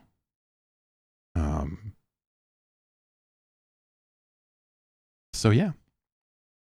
That KOTOR remake seems like the thing that everyone kind of is asking about, trying to figure out what happened to that. I'm just going to guess that,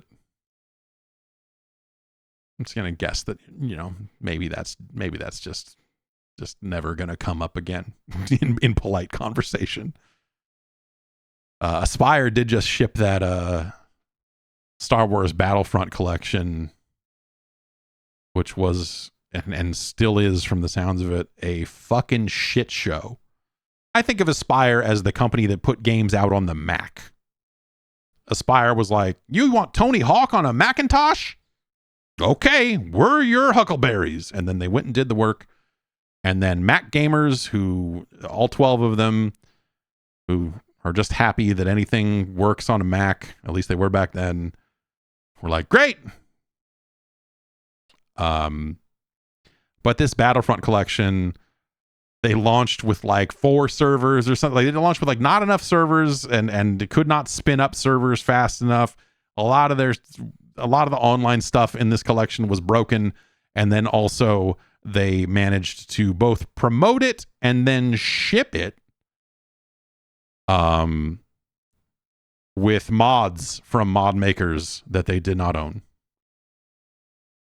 And so they at one point kind of backpedaled and said, no, none of that's in there. And then they shipped the game and it is in there. Then they patched some of it out, but not all of it. And so it's just an ongoing, it's a mess. I imagine that any part of working at the Embracer group these days is a fucking disaster, right? Like everything is being sold, everyone is being laid off, everything is fucked up. You don't know if you're going to be there the next day. You don't know if your company is going to be sold to someone else or spun out, or if Randy Pitchford is going to show up and be like, you're all saved, we're going over here. Like who's going with Gearbox when they split off, and what left with Saber, and who's going with Saber, and who's staying here. So obviously it's been a fucking hot time at the Embracer group lately. So I imagine being in that environment of like, I don't even know if I'm going to have a job tomorrow, combined with we're trying to ship this Star Wars thing. We're trying to ship this Battlefront collection, and any additional resources we wanted to make sure we did it right just got the plug pulled on them by whatever deal didn't go through and blah, blah, blah. I imagine that, I guess what I'm saying is that there are a lot of people going like, man, fuck Aspire. I can't believe, like, sure.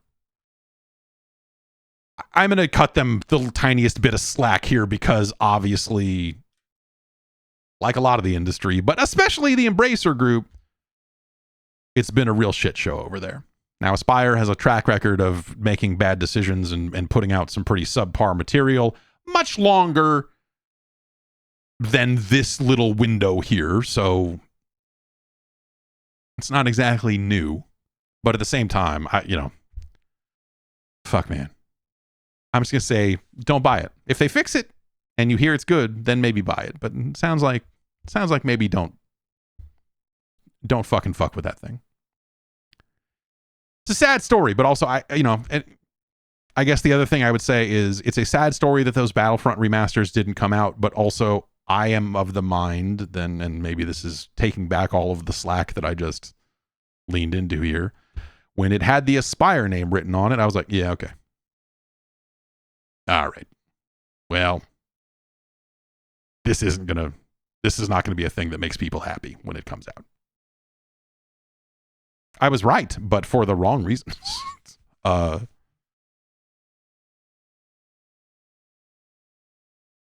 South Korea is in the news lately.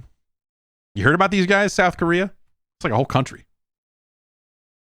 I assume they're just playing StarCraft 2 over there. I don't know. I don't know what's happening in Korea. But here's what's happening in Korea. We were talking about hardware. A new Xbox dev kit is said to have been certified in South Korea. This is according to videogameschronicle.com, who is pulling from an account called Xbox News for Koreans, which is a very specific Twitter account.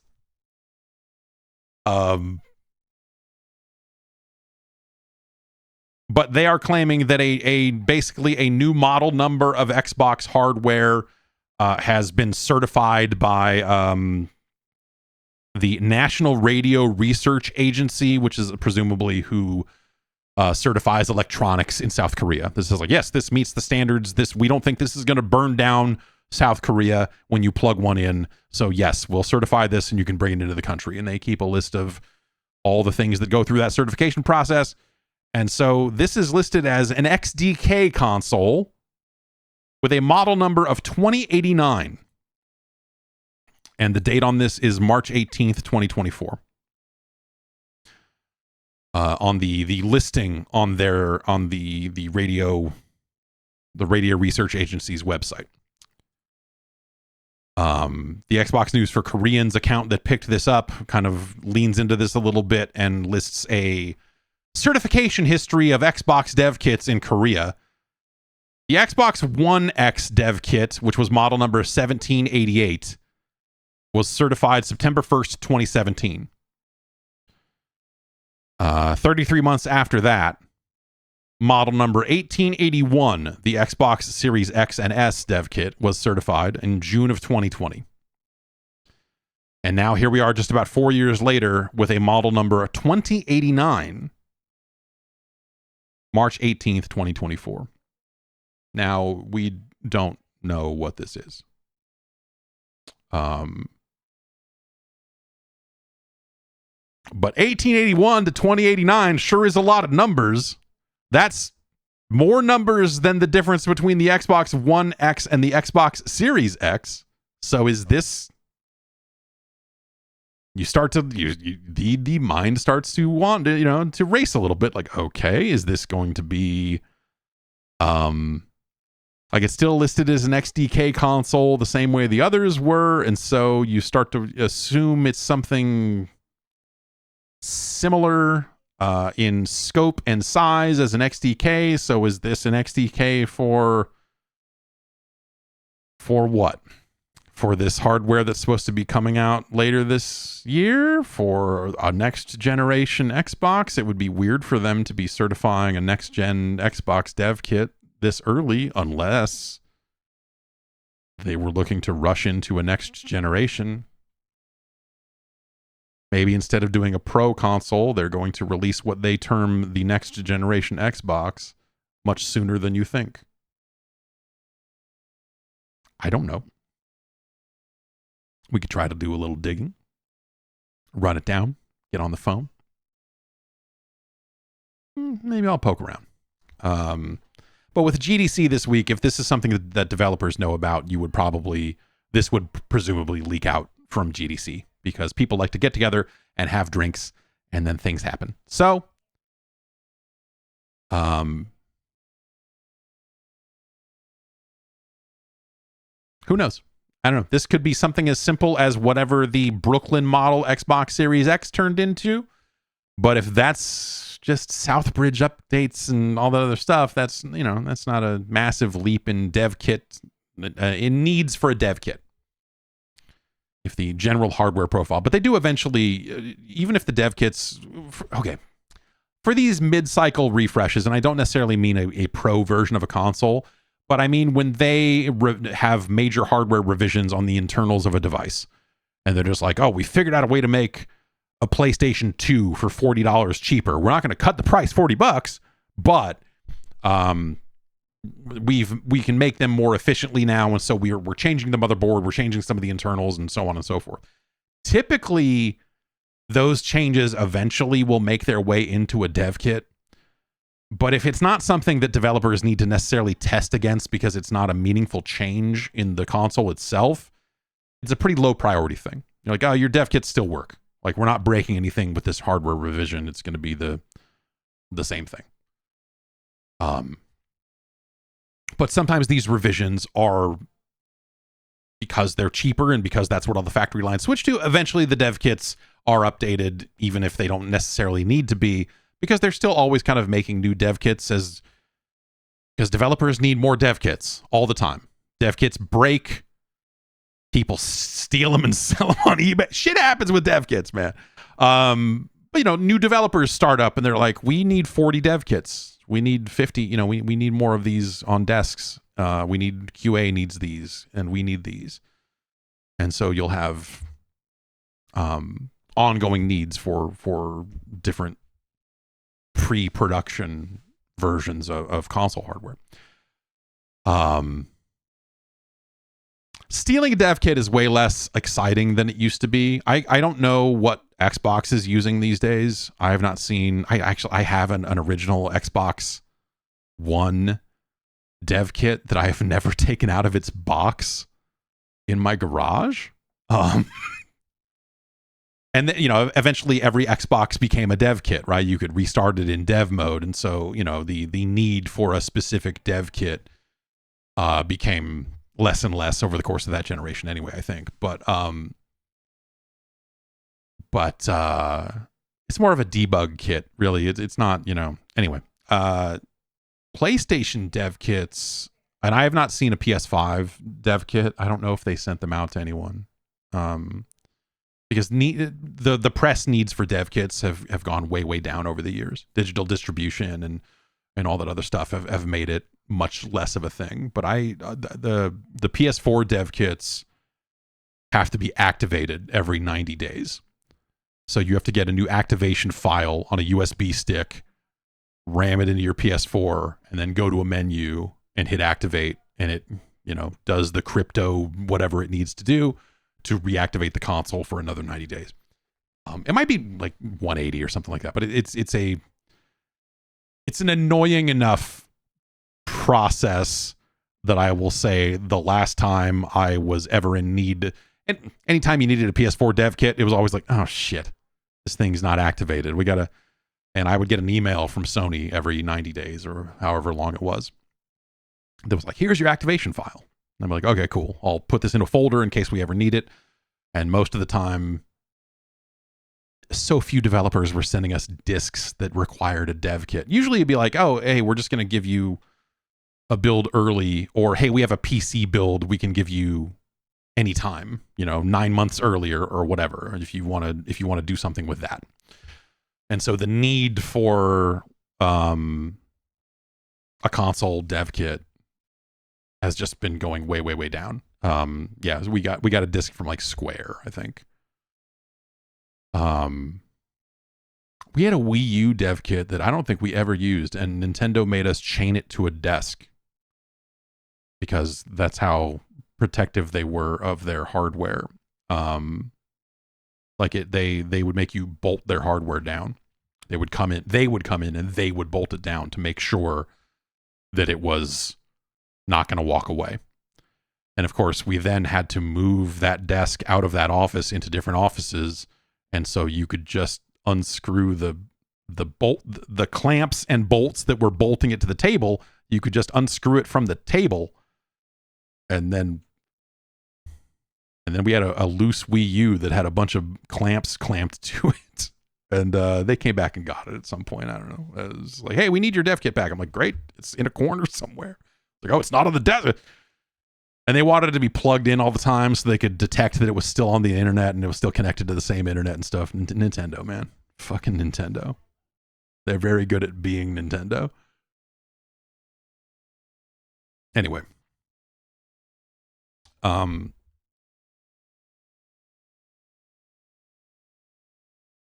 I don't know. It's fun to speculate.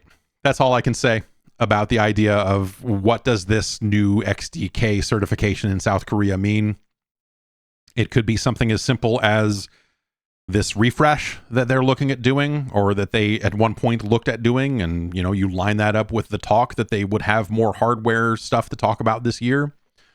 You could see a scenario where they have a new Xbox Series X out this year that meets most of the specifications in that leaked deck in terms of like, hey, it's our new South Bridge, it's Wi-Fi 6E, it's this, it's that, it's more power friendly, blah blah blah, but it's still just an Xbox Series X. It's not gonna, or anyway, I was gonna say it's often the case that when they do these little upgrades, there was always, I remember with the Xbox 360, it was like when they went to the Elite console, or maybe it was the one modification past the Elite, there was some change they made that was like, actually, we never really intended this and we're not marketing it this way. But Gears of War does run at a slightly higher frame rate on this thing than it does on the old one. It's like, just because of the nature of the changes made, it's like it's a little more smooth, a little more often because of whether it was a thermal change, whatever it is. So who knows? I just, it's hard, man. I don't, all the stuff we said about Xbox and how Xbox just doesn't really seem like it has the right game lineup right now. The idea of a new Xbox right now just feels very weird. I don't know.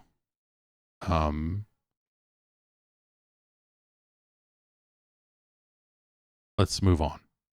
I thought there for a sec that my computer had locked up, but it is still working. Your friends at Denuvo are in the news with some hot new watermarking technology. This is a press release they sent out that's been picked up. This is like one of those GDC week press releases. This is a technology aimed at preventing leaks. We saw with Suicide Squad certainly fairly recently, but we see a handful of leaks out of play tests and closed betas and all this other stuff. A lot of games are watermarked in those scenarios already. I remember when I first saw pictures of the new Skate running, someone in some closed test somewhere sent me a bunch of video of it running. Or someone sent an email into the podcast address with like, here's 20 screenshots of Skate 4. I'm like, oh, huh. But like whatever that first test was, they let a bunch of people in because I feel like 4 different people were like, check this out. I'm like, oh yeah, no, I've seen it. But like all of that just had like people's EA name on it and serial numbers and there's big numbers all over the screen and and that's their way of watermarking it to make it so you can't just freely post it online because it's very immediately clear who did it. And people would try to Photoshop that stuff out, or they'd put black bars over the numbers if the numbers didn't move. But like I've had plenty of builds of games over the years that would just have a number burned into the screen, and that number would occasionally move around. So if you were going to do that to the footage, I think you always have to be extra paranoid with this stuff, so that not only are you If you wanted to redact that number and put that footage out there, I would not only redact the number, I would also try to redact where it moved to and when, because I have to assume that the pattern in which the number moves could be used to detect who leaked it. That's what I would do if I was building some kind of watermarking technology. Anyway, Denuvo wants to make a watermarking technology for this situation. They are calling it a trace mark for gaming. And it says here that the technology can add both visible and invisible watermarks, with each copy of the game featuring a unique mark, according to the videogameschronicle.com write-up of this press release here. Now, invisible watermarks are an interesting thing, right? That's something that is kind of coming along more and more in terms of, some of that stuff's in film and in audio, where they are encoding inaudible frequencies that they can still kind of pick up and still kind of go like, oh, okay, well, if someone leaks this audio, if someone leaks this track online, we can still, even after it's been encoded into MP3, we could still pick up what we need to pick up to figure out who leaked it. And you'll have like press screeners and, for movies and whatever else. Like there's a whole thing there. And some of that stuff's very visible because they want to scare you from doing it in the first place. And then some of it is also invisible because when people do leak it, they want to trace who the fuck did it. Seems like that is something that they are aiming to do is almost like a middleware technology here. So you don't have to code your own solution. But like they're saying,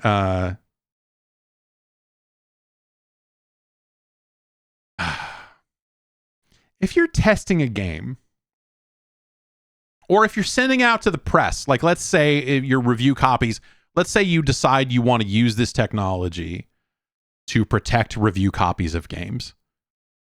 Even though, as far as I can tell, the number of times that a leak has actually been traced back to the press is usually very low. Usually it's distribution lines, it's whatever else. There's a lot of other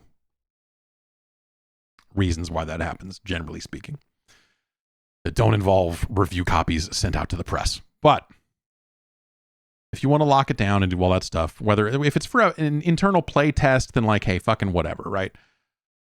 Closed betas, sure. But if you're sending your game out, and I'm saying this as someone who has reviewed a lot of games and has reviewed a lot of games or has received a lot of review copies for games that I deemed to be not actually reviewable for one reason or another. Because our policy was always to review final code, or final copies of games, final versions of games. And if we found things that were not final about them, there were times when I pushed reviews back and just said, like, get us a retail disc. I don't like, basically like, hey, I don't trust you. You need to send me a retail copy of this game.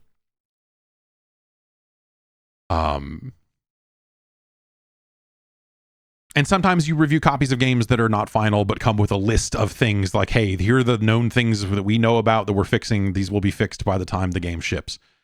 And you have to then ask yourself, is it worth it for me to review this copy of the game?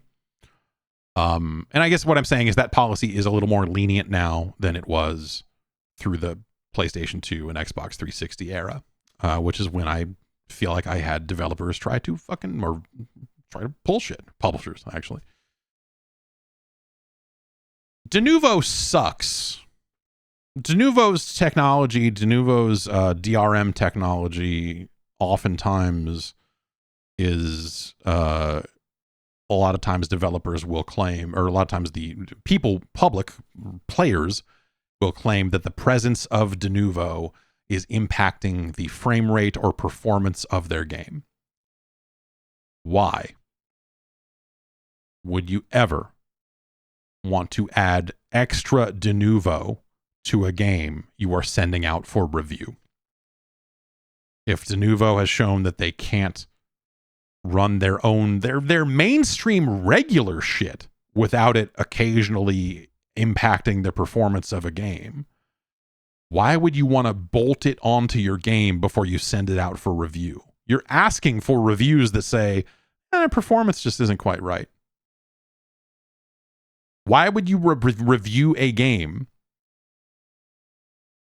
that overtly contained this technology in it in a way that blares to you loud and clear, this is not the final version of this game? Or rather, this is not the environment in which people will be playing this game. It is... I feel like you want to try to set your best foot forward when you are sending a game out for review. And with Denuvo's track record being what it is, it seems like it would be a very, very dumb thing to do for review copies. Closed betas and testing where you're testing with the public and all that sort of stuff. Like, yeah, watermark the shit out of it. Situations where you're not really, the thing that you're closed beta testing for is not the performance because your game's not done anyway and you're going to do a performance pass later, makes a ton of sense. But,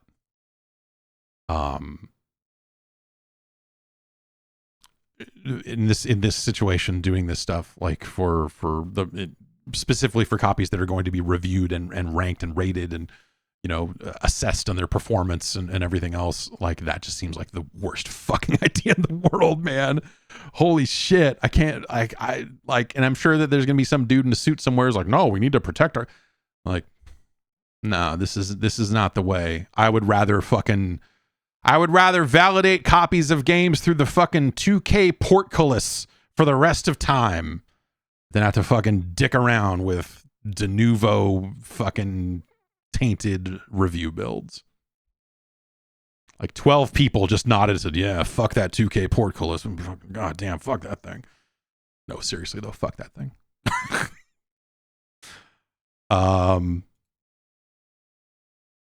Overwatch 2 Season 10 will come out this month, and it is changing the way that heroes are unlocked. They're just going to unlock all the heroes from the sounds of it. According to this IGN story, once Season 10 starts, the main barrier to entry will be the tutorial in which players unlock various Overwatch characters. After the original roster is unlocked, all Overwatch 2 characters will become available, including Venture, which I guess is the new one. Congratulations to everyone who is still playing Overwatch.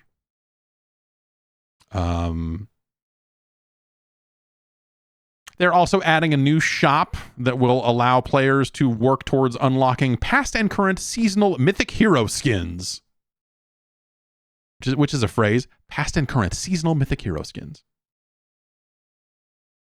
And some map revamps and so on and so forth. Seems like the transition to a free hero model seems like the big change there. And that makes sense. I don't know. Like if you think about Overwatch... and I'm sure there are still people who really enjoy Overwatch. Like I don't know, like it's fun to poke fun at it, but I'm sure that there are still plenty of people who are still having something resembling a good time with it.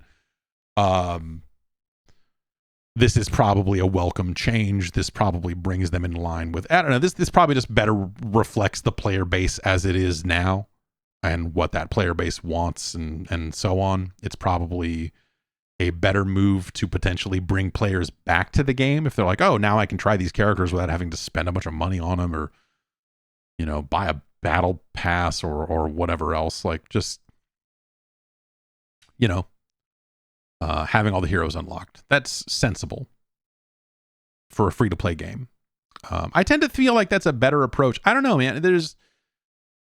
You could see scenarios where you do, like, if you have a robust enough video game that has enough different modes in it, I feel like there are always going to be different ways to carve that up.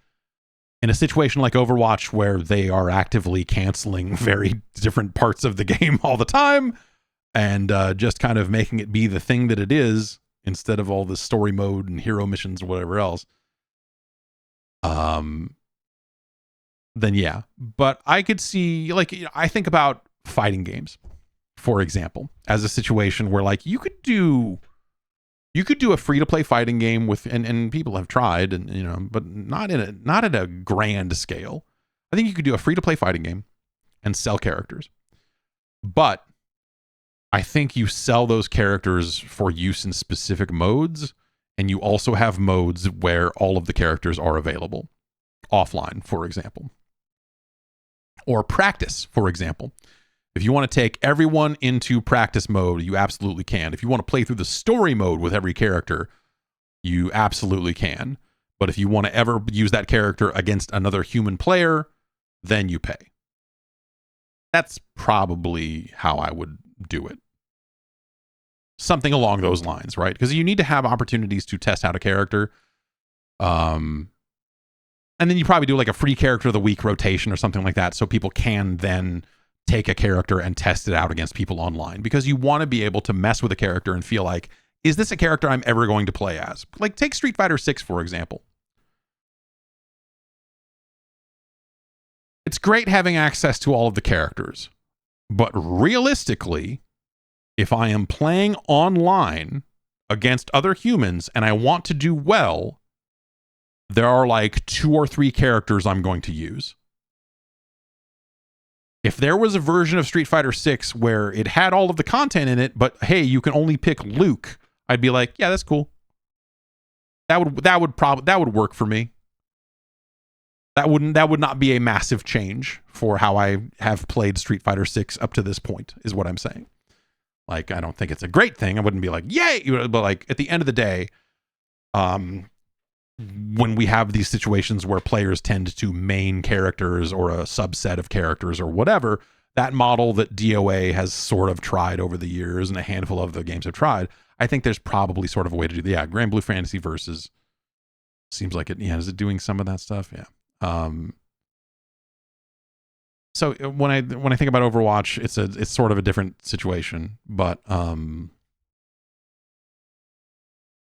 I think about fighting games and free to play, like you're like, oh yeah, I mean, in these sort of scenarios where people tend to main a specific character or a specific type of character, like there's really no reason for you to fully own, or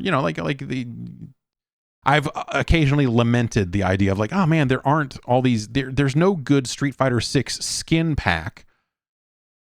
The skin pack that unlocks all these skins for all these different characters. And then I realized like, that's fine. I don't ever fucking play as these characters. So I don't give a shit if I have all of Chun-Li's costumes. I'm never going to play as Chun-Li other than like if I'm fucking around locally with a friend, then maybe I'd do it. Like, oh yeah. But, that doesn't happen all that often either. So, I want Luke skins. Ugh. I want good Honda skins. Nice Honda Accord wrap, just wrapped around it. And it says Mad Head Games. Oh, man. Mad Head. Indeed. Indeed, sir. That's going to do it for the news. Why don't we get into the emails here? podcast@guard.bike is the email address. Send in some emails to me. I will take a look at them and I will regard them one way or the other. And I will flag some of them for use in this very show. Mike from New Jersey writes in,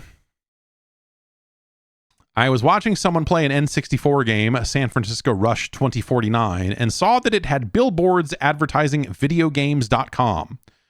Were employees aware of that advertising before the game was released? And were there any other games that the website was promoted in? I also see that neither of the home console reviews had a disclaimer about there being ads in the game for the website. Was there any particular reason for not including that?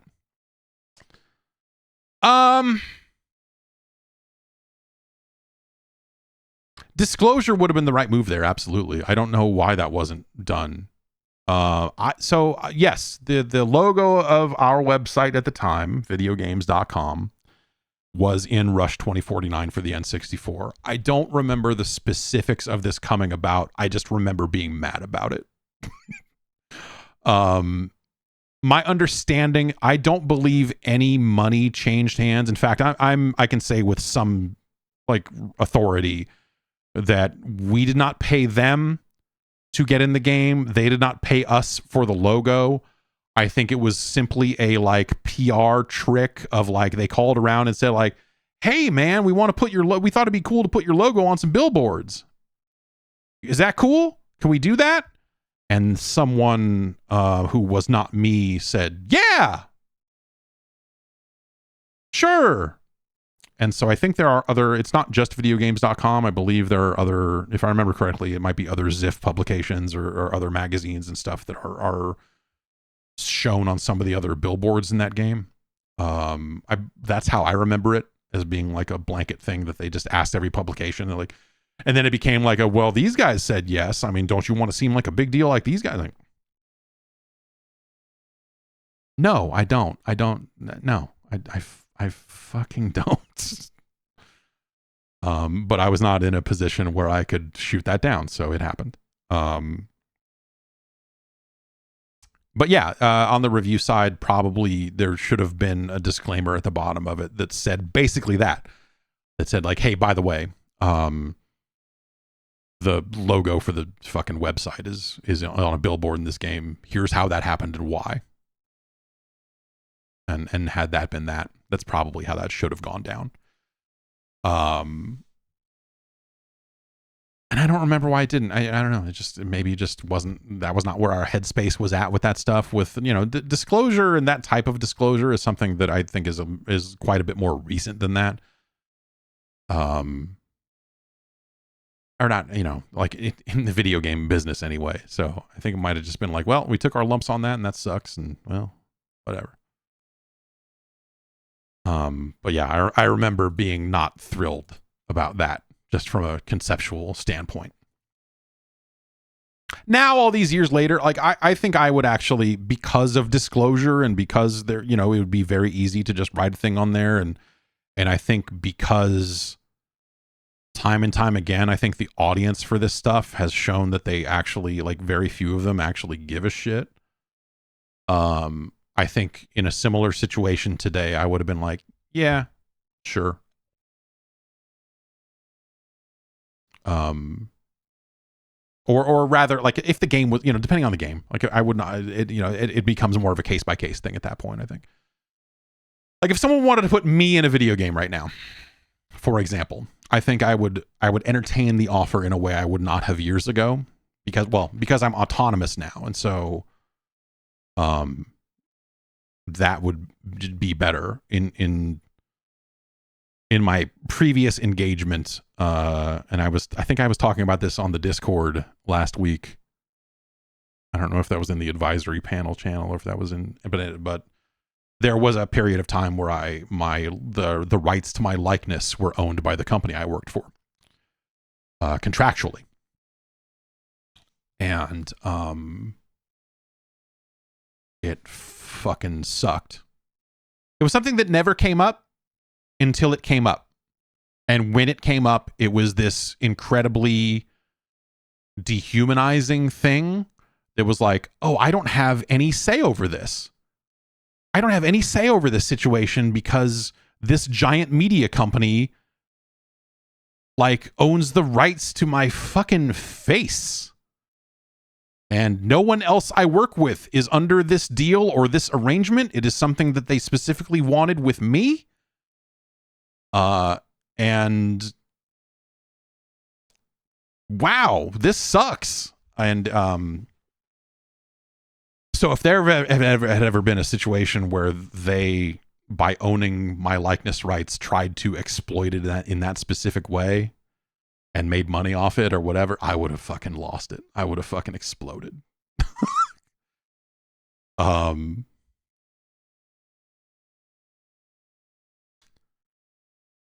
So anyway, but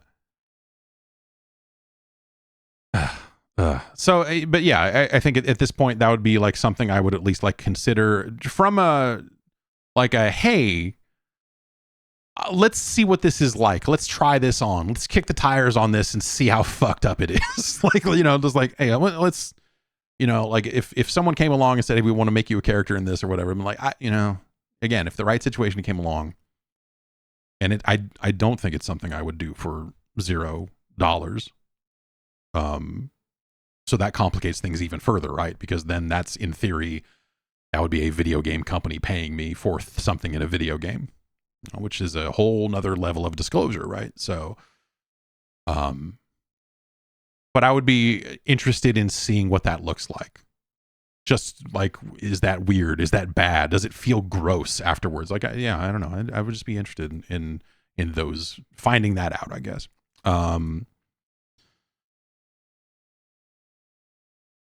Let's see here. Blake from Athens writes in and says, but what about Linkin Park? I don't know if this is in context of like, I recently spoke about how I never really liked Limp Bizkit. Though I do think that Glenn and I are eventually going to do a Limp Bizkit podcast as soon as we can carve out the time for it. But Blake asks, was it a time and place thing, or were they a legitimately good band? So I lumped Limp Bizkit in with all of that other shit originally. It was just like, yeah, like, and there was a pretty wide net there of like bands that I was just like, man, fuck all this shit. Whether it's Korn, whether it's Limp Bizkit, Linkin Park.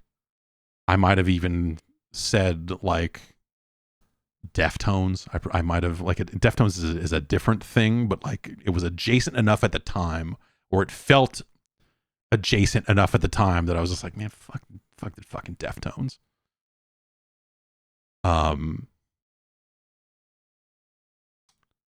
I moved in with a bass player named Fieldy. No, I had a roommate who was was into Linkin Park at the time. And this was right before, I guess, Meteora came out, because I remember, well, or was it after?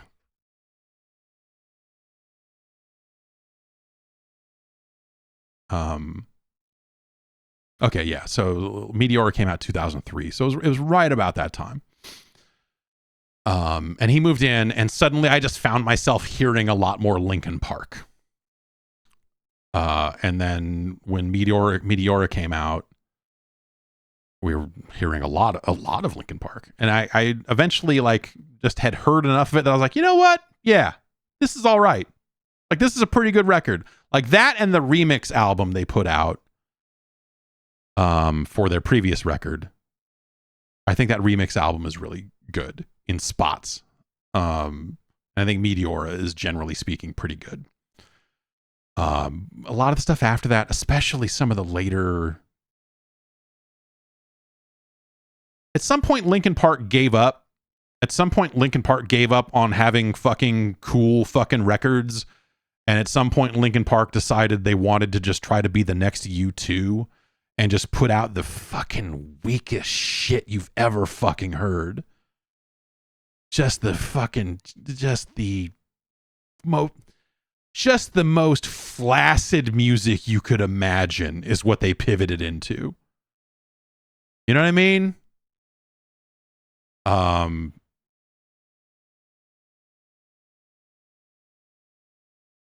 And I think that stuff is fucking terrible. It's absolute fucking like, some of it's well made. You go like, oh yeah, this is like craft level garbage you're making here. Congratulations. This sucks shit, but it's well made shit. Good work. How much did Rick Rubin make off this fucking garbage? Too much. Anyway. Save the rest for the inevitable Linkin Park podcast, I guess.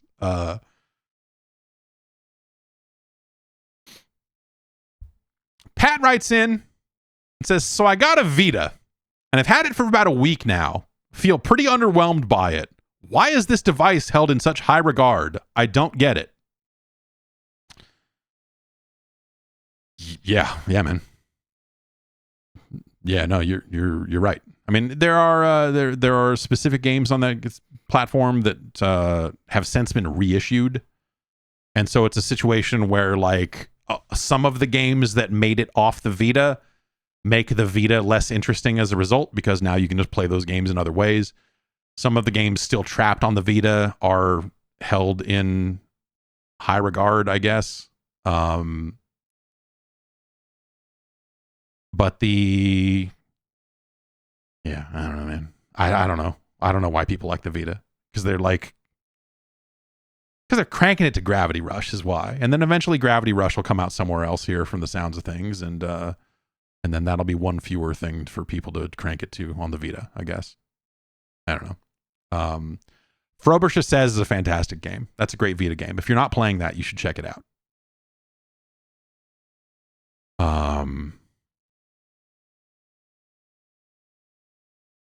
I don't know. The Vita kind of just. Oh, did they put out Gravity Rush on PS4 already? Okay, well, all right. Are they like remastering it or something? Are they? Was there some leak on that they were gonna remaster Gravity Rush again? I guess. Gravity Rush is not a great game. I don't know. People fucking fall all over themselves. We're like, this is incredible. It's like it's a clunky fucking. It's got great style. It's got great style. It's a cool story. It's interesting characters. The worst thing about Gravity Rush is with the part where you play it. Gravity Rush 2, I think, fixed some of the things about it, but ugh, Jesus. But yeah, the Vita, I don't know. The Vita at the time was like a curiosity at launch, and then it not entirely unlike the PSVR 2. It just felt like there were just a lot of things that were not getting supported as well as you wanted them to be, and it just sort of, man, I don't know. Just sort of done. Adam from Norway writes in, says, listening to this week's podcast, you briefly went into how a market reacted to you covering mobile games. I'm curious how you ended up quantifying the idea that console gamers would get mad about and or not want to see mobile games being covered, if you can share anything about it. Did you run surveys? Did you look at click-through rates on articles and videos? The details of how you came to your conclusion is very interesting to me, as I believe the lines have since blurred. I agree with you that generally speaking, the lines have blurred, but even in the iPhone era, there was loud rejection of iPhone game coverage. Prior to the iPhone, in the feature phone days, and looking at like what's on Verizon's deck this month and like all that other shit, there was less than zero interest in any kind of mobile coverage. But it was traffic, and it was anecdotal feedback. Like we did not hear any positive, generally speaking, no positive feedback from like, oh, thank you for saving me $1.99 on this bad blackjack game for my Verizon phone. But also it was a situation where like, because the phones were so regimented and different phones would have different storefronts on them, and there were so many different phones across so many different providers. So like if you had this phone on Verizon, it would have different games than it would if it was on T-Mobile, if that phone was even available on T-Mobile, because sometimes they were different, on different spectrums and so on.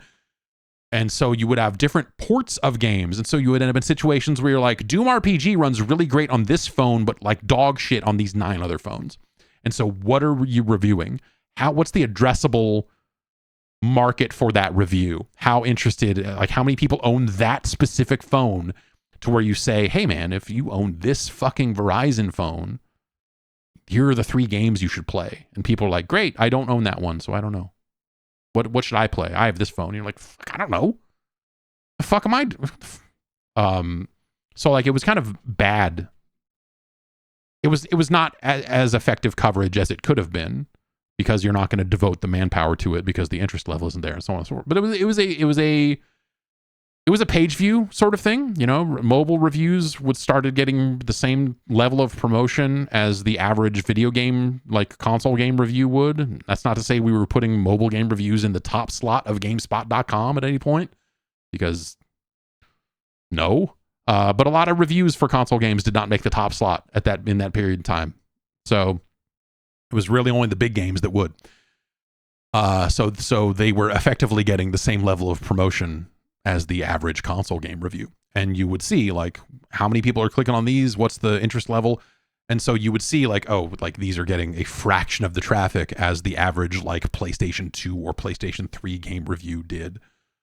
And then every bit of feedback you would get was like, why are you cluttering up the website with this fucking trash? Is someone paying you to do this? I assume someone's paying you to do this because I know you wouldn't fuck this up for no reason. Why are there a bunch of dog shit mobile games cluttering up the reviews page? Why is this happening? Why is this, every bit of feedback we got was negative. I'm sure that there were some people going like, I appreciate the review, but like for every one of those, there was probably 100 or more pieces of negative feedback that would find their way onto whether it's our message boards or whatever else. And this was similar time frame. This was probably 2003, 2000. This was, 2005, somewhere around there, I guess. I'm trying to think, when did they hire Carrie? Because they brought her on as she was initially like the third hire for the mobile site. And she was brought on to to cover phone games. And she did that for a while before moving on to something else. But anyway, it was around that time frame. But I don't know. I feel like we gave it our all. Like I dove into it as someone who was, all of the people that they brought on to cover mobile games reported to me. And so it became a situation where I suddenly had to become, if not an expert on it, at least as knowledgeable as I could on what reviewing and covering phone games looked like in that era. And so I spent a lot of time. I wrote some reviews for phone games and did that. And I was always pretty fucking harsh on them. We bought that mobile site, and they would give these games like 9s and 10s and stuff like that. And then we tried to import those reviews into GameSpot, and suddenly you had all these phone games sitting there alongside all these other games that got 9s and 10s. And you're like, this already does not fucking work. Because they were reviewing games to a different standard than we were. It's not to say that they were bad at it or anything like that. Like Steve, like the people that were there were smart people, and I worked with them to, try to get that stuff more in line. But yeah, man, it was a very interesting time. It was I value that time in my career because I feel like I learned a lot. Not necessarily about mobile games or whatever, but I did learn about how that industry worked and how reviewing those games and how they, I still have, they probably don't work anymore, at least as phones, but like Verizon would just send you a fucking phone. It was like the Matrix. You would get a fucking bag, like a pouch in the fucking mail, and you'd undo it and there's a phone in there. You're like, and I got to do that like once every couple of months. You get a phone in the mail and you get to pretend it was the Matrix. You get to pull it out and go like, and crawl under your desk for a little bit. And it was a good time. But the phones usually were hooked up all the way. Like sometimes they would have games pre-installed on them. They're like, hey, here's the new, and sometimes developers would send you phones. And so like Ubisoft or whoever, Gamefront, whoever it was, would be like, here's a phone with Asphalt 3 on it or whatever the fuck it was. And that would be preloaded on it. And then you would turn it on and be like, oh, this phone is fully fucking activated. I can buy a bunch of other games out of the store. It has a phone number. It can make and receive calls. Like, this phone is hooked the fuck up. And I don't know who pays for it. And I don't have to know who pays for it. And I'm just going to make calls on this phone. This is like they're sending burners in the mail. And so, and then like Verizon would send a phone, and that was less specific to individual games and more like, hey, this is so you can buy games out of the Verizon store and recover them and review them.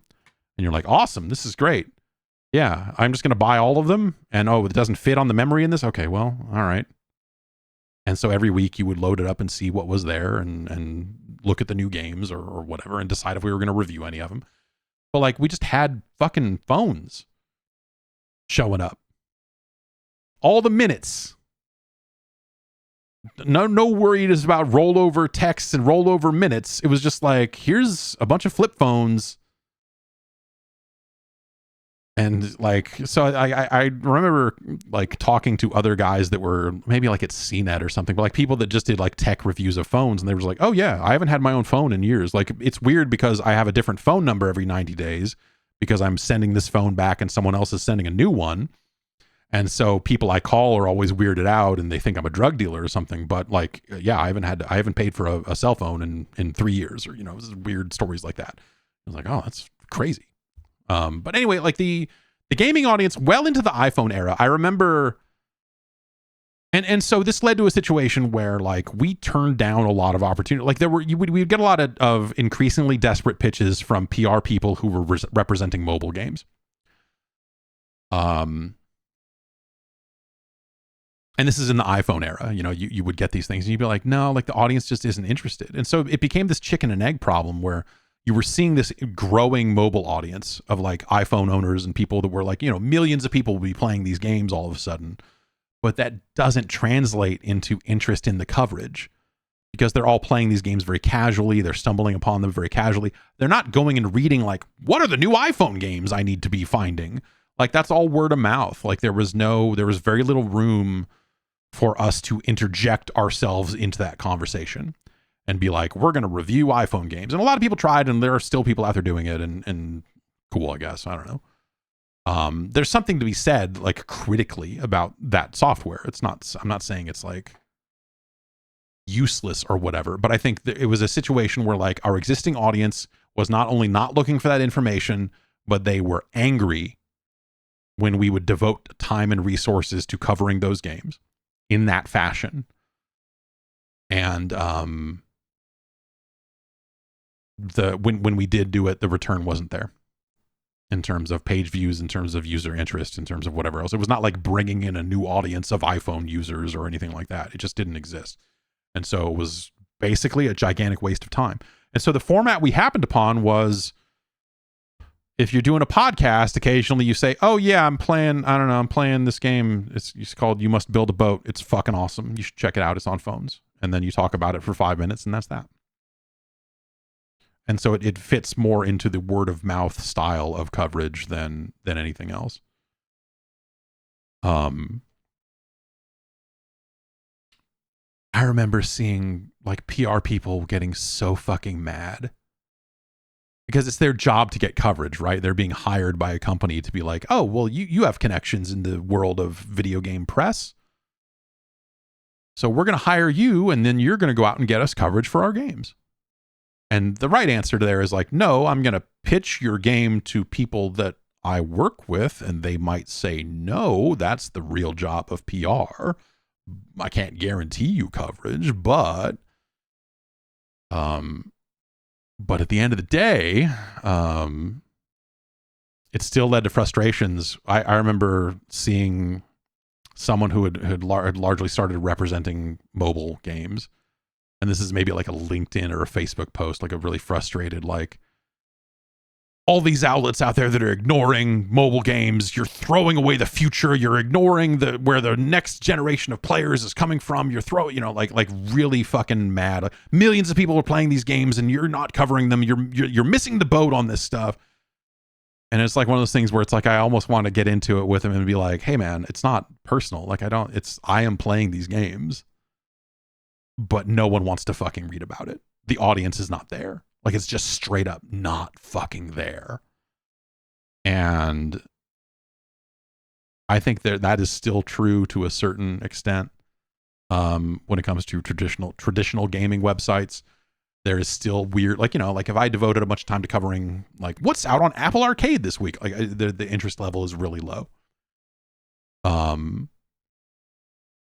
Just in a general sense, or you got to pick your shots, I guess, is the actual thing. You really have to be careful. Like, okay, like this is a mobile game I really care about, and we're going to cover it, and fuck it. But like that's become everything.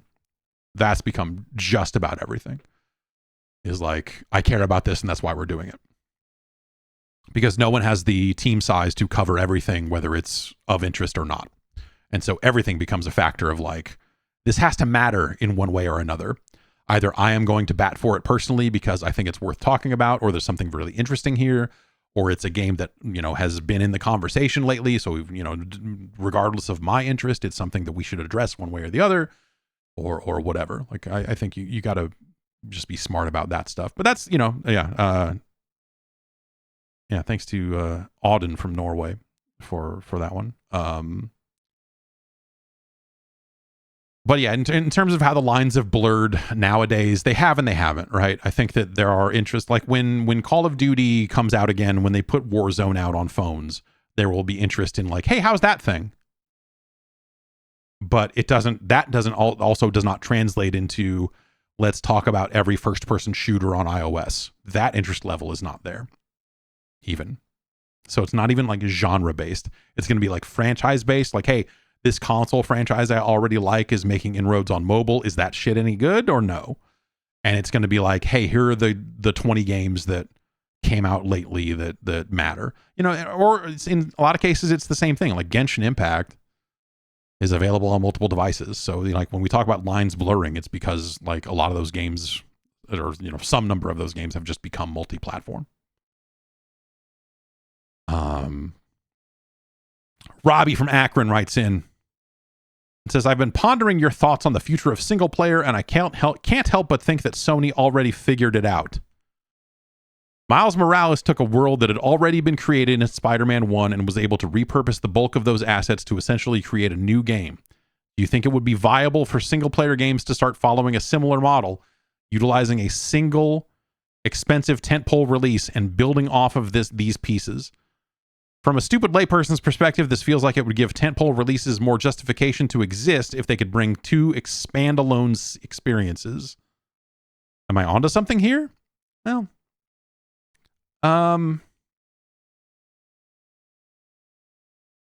yeah, Yakuza. I mean, how many different Kamurochos do you need, I guess?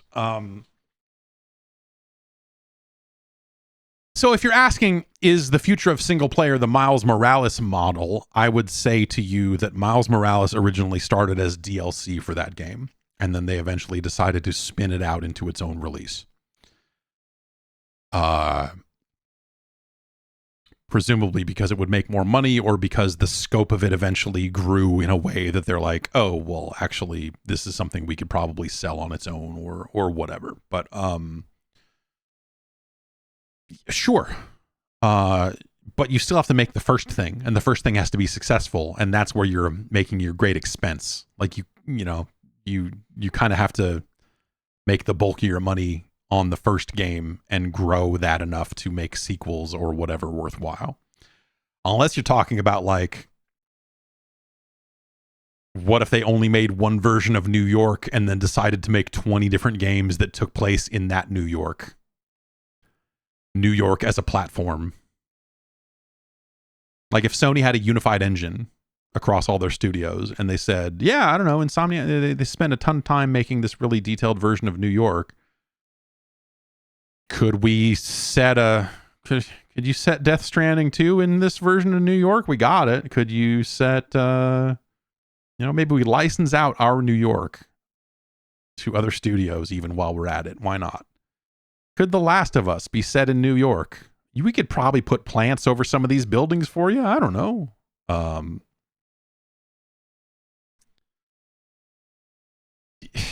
Yes and no. I think that we're in a world where, a lot of different assets already do get reused that aren't necessarily the world itself. But I think the right game can do it. I mean, it isn't even necessarily limited to single player. Like Fortnite has made a lot of money on the idea of we're going to be constantly changing up our play space, and then we're going to get to a point where we're going to bring back the old one and people are going to be fucking psyched because it's retro now, because it's nostalgic now. And so they ended up benefiting from that, but like assets, it's more than just a world. It's like, yeah, how many poison swamp textures do you need to make? Can you reuse those textures across a different game? We were talking about rocks last week. How many rocks must be made for a game to look good and look real? How many rocks must we make? Have we made enough rocks? Once a generation, should we just get together and like, we're having a rock game jam, and we're going to get all these artists from all these different studios together, and they're all going to spend 6 months making rocks, and then everyone who is a part of the rock game jam gets a license to use our rocks. Does that make sense? Is that a way forward here? Is that what we want to do? I don't know. I don't know where the exact expense lies. I don't know like what is the most expensive part of that type of asset generation. Is it New York as a concept? I mean, that's, you break that down into individual things. It's like you're just making a bunch of buildings. How many of the same building are stamped across that New York with different textures on them? You know, like they're reusing assets across that game in that game. But, I don't know, that this is a thing that when we talk about what does efficiency in game design look like and game development look like, this is probably something that comes up, you know, like what can we reuse out of that? I would be curious, you know, and maybe it's probably a situation where the assets just don't make sense because the time it takes to import them and get them proper for whatever your game is oftentimes takes so long that you're like, oh, we probably should have just fucking made our own building here or whatever. But like,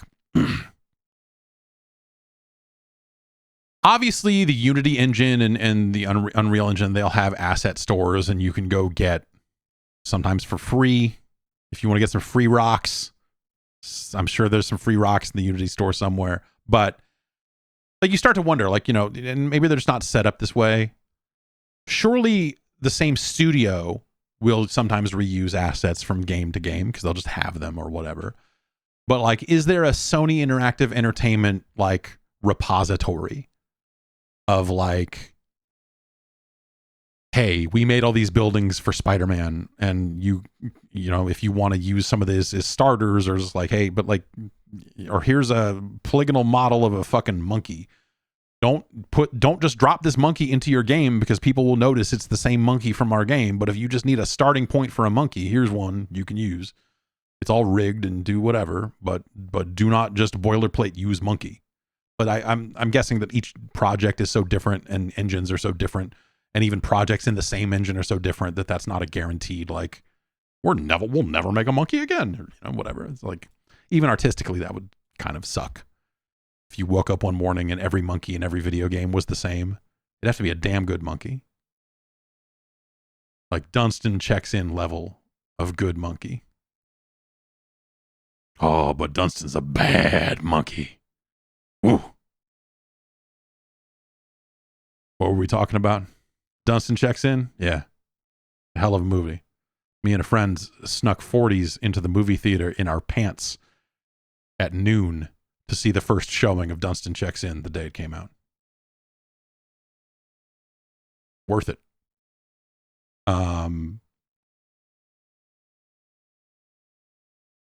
Oh, let's see here. Let's take a couple more emails here.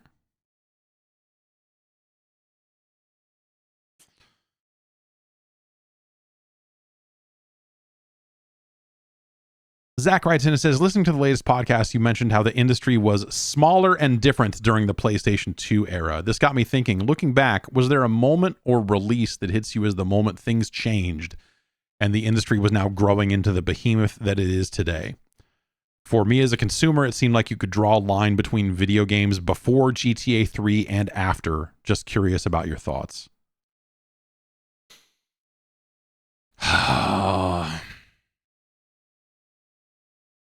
I tend to think about things as, you know, generationally focused in terms of just like hardware.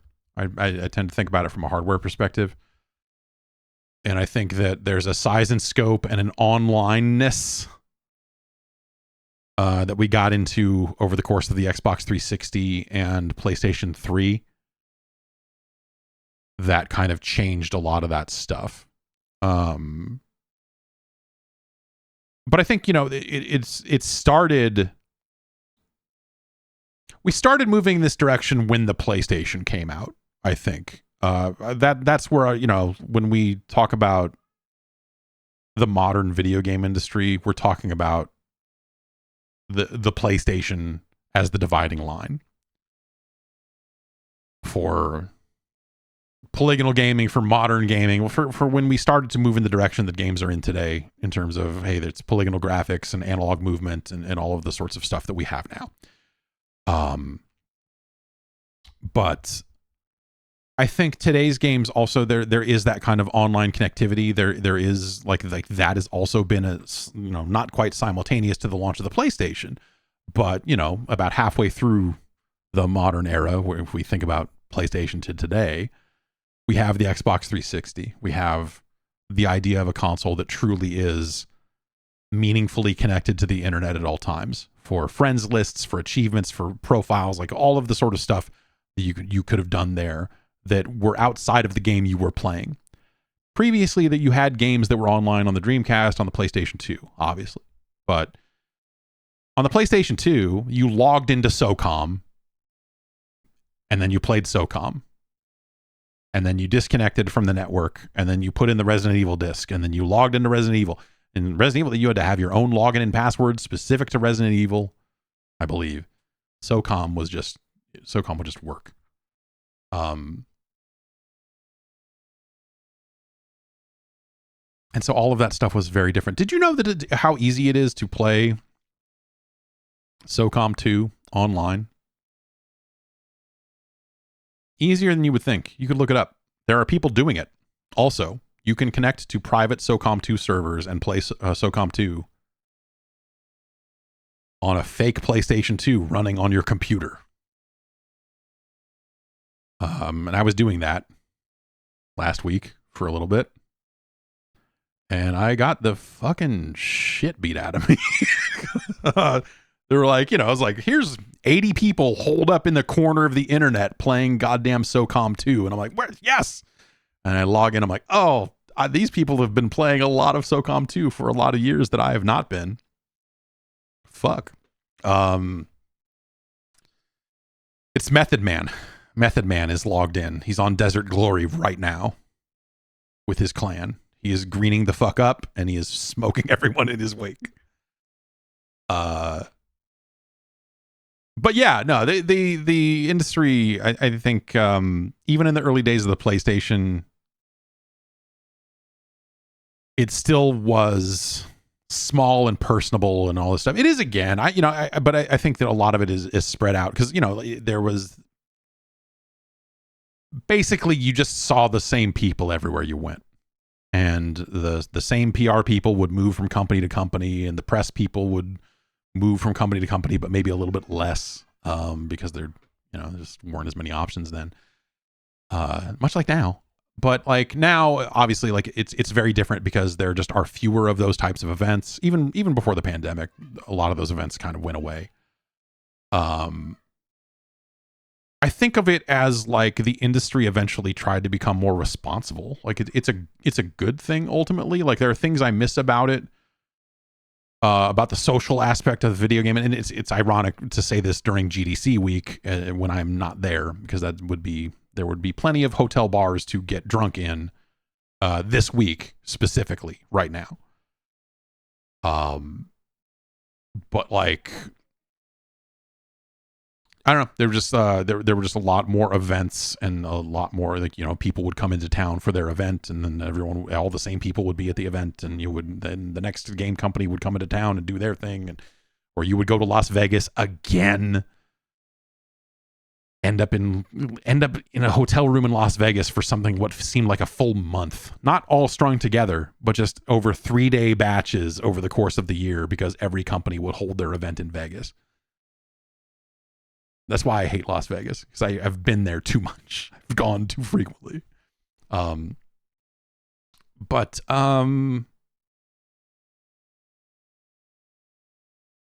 industry was grimy when it was small. This is something we talked about a lot on Game Boys to Men, because when Glenn and I were in our teens going to these events when we were not old enough to drink, but were being served alcohol anyway.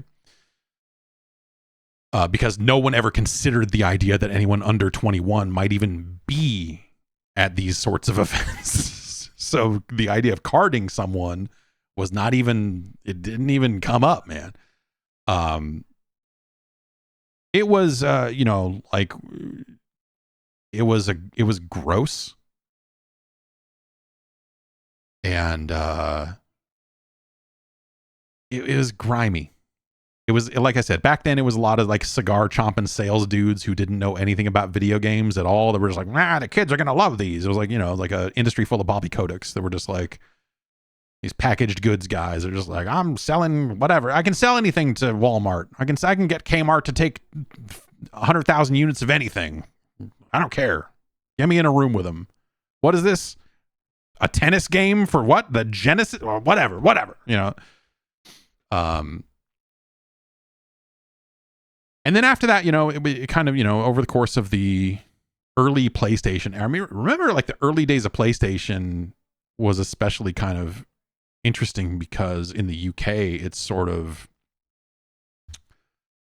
the PlayStation became like loosely associated with rave culture. Like that's they were trying to tie themselves to that a little bit, because the UK was in a much different place than we were here before electronica came along. You know, they were on that train a lot earlier than we were, because they were just listening to so much drum and bass and doing so much ecstasy that, you know, how could you not? And so I think the kind of party scene around video game companies and stuff like that was way crazier there. And so whenever you had like these larger, and I remember I went to ECTS, I guess 2001 would have been the first time, but I'm trying to think if I went before that. What are some fucking fucked up parties over the years? But I'd say that by and large, I think the video game industry is a lot safer now. It's still not where it needs to be by a long shot, but you know, EA became a publicly traded company. Like if we want to think about the industry growing into a behemoth and where it changed and all of that sort of stuff, these companies started going public. These companies started having shareholders. These companies started answering to a board of directors. And a lot of it became very corporate. The industry got a lot bigger, and with that size came at least fiscal responsibility. Certainly social responsibility that did not come at that time. That took longer, and we're still not there. But yeah, man, I don't know. You know, I went to that PS2, I guess it was PS2 launch party. Or was it PS3? I guess it was PS2. I went to that PS2 launch party where it was like their celebrity party. Sony would have parties for the industry, and then they would have their like red carpet. We want to get photos of, like, people always post the pictures of like, I was like, here's the Olsen twins with a DS, or here's Paris Hilton holding a DS, or here's like, you know, here's Bob and David from Mr. Show playing a GameCube. Like all that fucking weird shit and all those great pictures. Sony was having parties that were specifically targeted to like, okay, we're going to have celebrities come to this party. We're going to have red carpet at this party. We're going to have, you know, people taking pictures of these celebrities holding PlayStation 2 controllers or whatever. And so they would have what we always refer to as the celebrity party. Or I think that's how it was termed even by them, because the PR people that we spoke to were not really involved in this. It was a whole separate thing. But sometimes we would get invited to shit like that, and we would barely ever go because there was never any real editorial value in going. But for whatever reason, I went to that one, and I've talked about it before, and it was interesting going to that one because I knew way fewer people there. Because it was such a, you know, is a different focused audience, and like I showed up to this thing, and yeah, they'd taken over a parking garage, and we're standing around the roof of this parking garage, and they set up little bars all around the roof of this parking garage, and that's where I saw the South Park guys on the roof of this parking garage. I don't know if they were both, I can't remember now if they were both wearing American flag suits or if it was just Trey wearing an American flag suit. And they were fucked up. They were fucked up. Like, maybe not just like they were dancing. And I don't know, like there was nothing to do there other than drink. So it's just like I found my people, a handful of people that that I knew, Matt Atwood, if you remember from the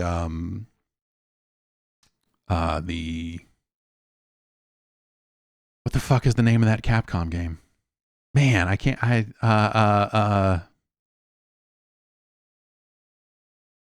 I can't. The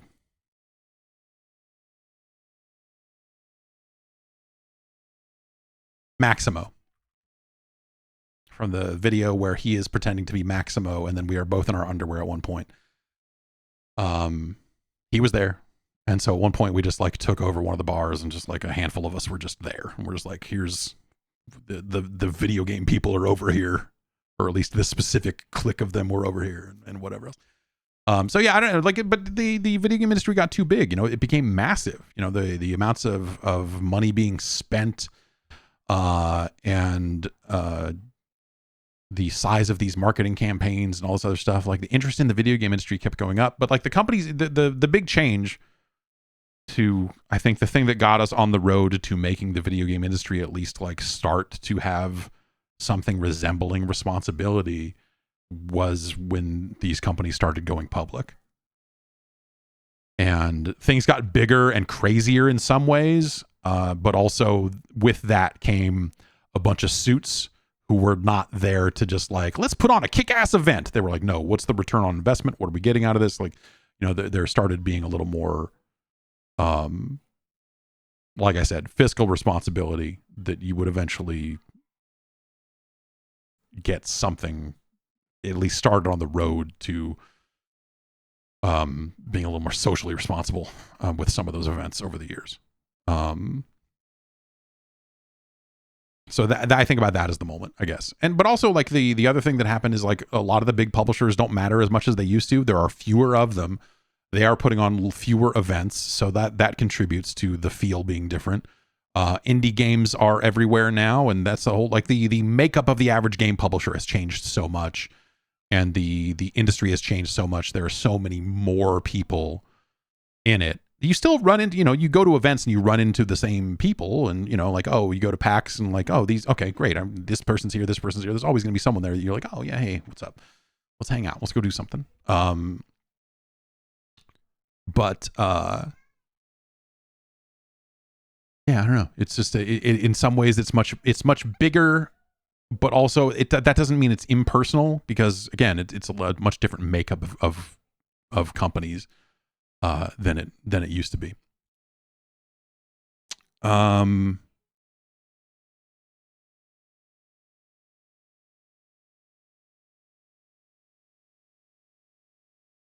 Let's see here.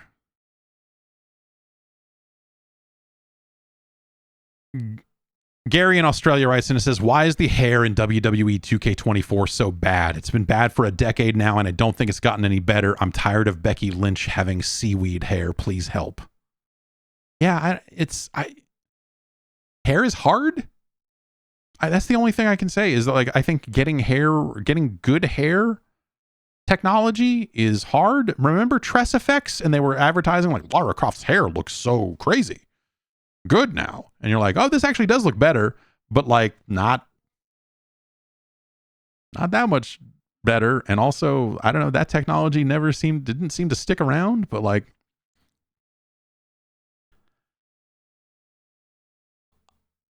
the frame rate hit to have good looking hair on Lara Croft in that demo or in that game was probably not worth it. But yeah, we end up with like realistic moving hair. You need like even crazier mechanics than you probably do for cloth if you're like trying to simulate the way cloth moves. And so I think in a lot of cases they probably use technology similar to the way cloth moves for like flat parts of hair that just kind of like, let's put in 20 little flat parts and we put them all together. The same way they make bushes look good in PlayStation 2 games. Oh, But like, you know, yeah, chasing after realism on hair isn't always the thing. You want a stylistic choice. You want it to look like right, whether that's real or not, is kind of beside the point. I don't know. I with the WWE games, I kind of look at those and go like, well, I don't know. Is it because they have 200 characters that they just have to spend so much time on faces that they don't spend time on hair? Is it an engine limitation? Would it just, you know, would having, you think about it as like, oh, there's only like 2 or 4 or 5 characters in the ring in most cases. So couldn't they have better hair with that? You know, like, is that, do they have a better hair budget? Whatever. But like, I don't know. I think that stuff just oftentimes looks bad. There are certainly games that do better with hair than WWE does. And so maybe it's just not a priority for them. But I guess I would also say that the WWE games have a separate problem where not only do they have to do hair, they oftentimes have to do wet hair, which is a different thing because it doesn't flow around. And I guess in the context of wet hair, I think that wet hair in real life on a lot of wrestlers when they walk out to the ring with their long, stringy, shitty fucking hair, the games are not that far behind because their hair is fucking gross. It's just that, you know, like it's just so wet and just strung all over the place. You're like, no, this isn't. You say a lot of things about AJ Styles. Nice hair. When it's dry. And he kept it dry more often than not. So, I don't know. Yeah, I don't have a great answer to that question other than I wish that they would do better with it, but also like long, sweaty, greasy hair always looks so fucking gross anyway. It's yuck. Anyway, that's going to do it for this week's episode. Some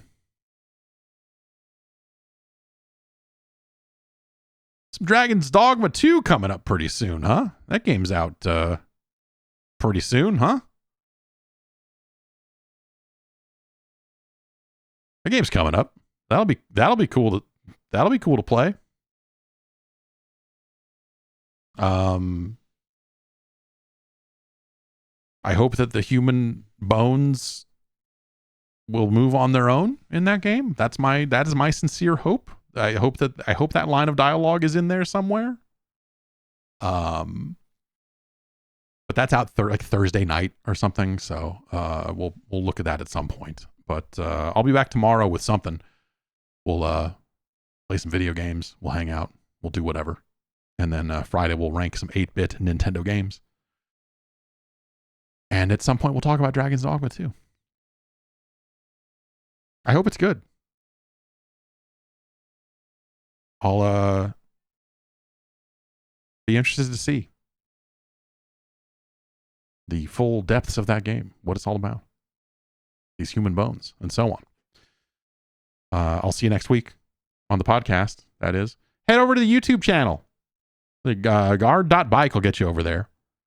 And I don't know, subscribe. We just passed 40,000 YouTube subscribers earlier this morning, which I don't know.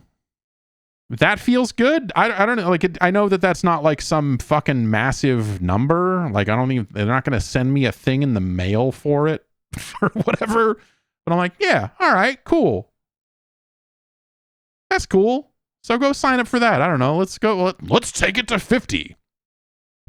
But actually, instead, go over to the Patreon. But for real, though, go to patreon.com/Jeff Gerstmann.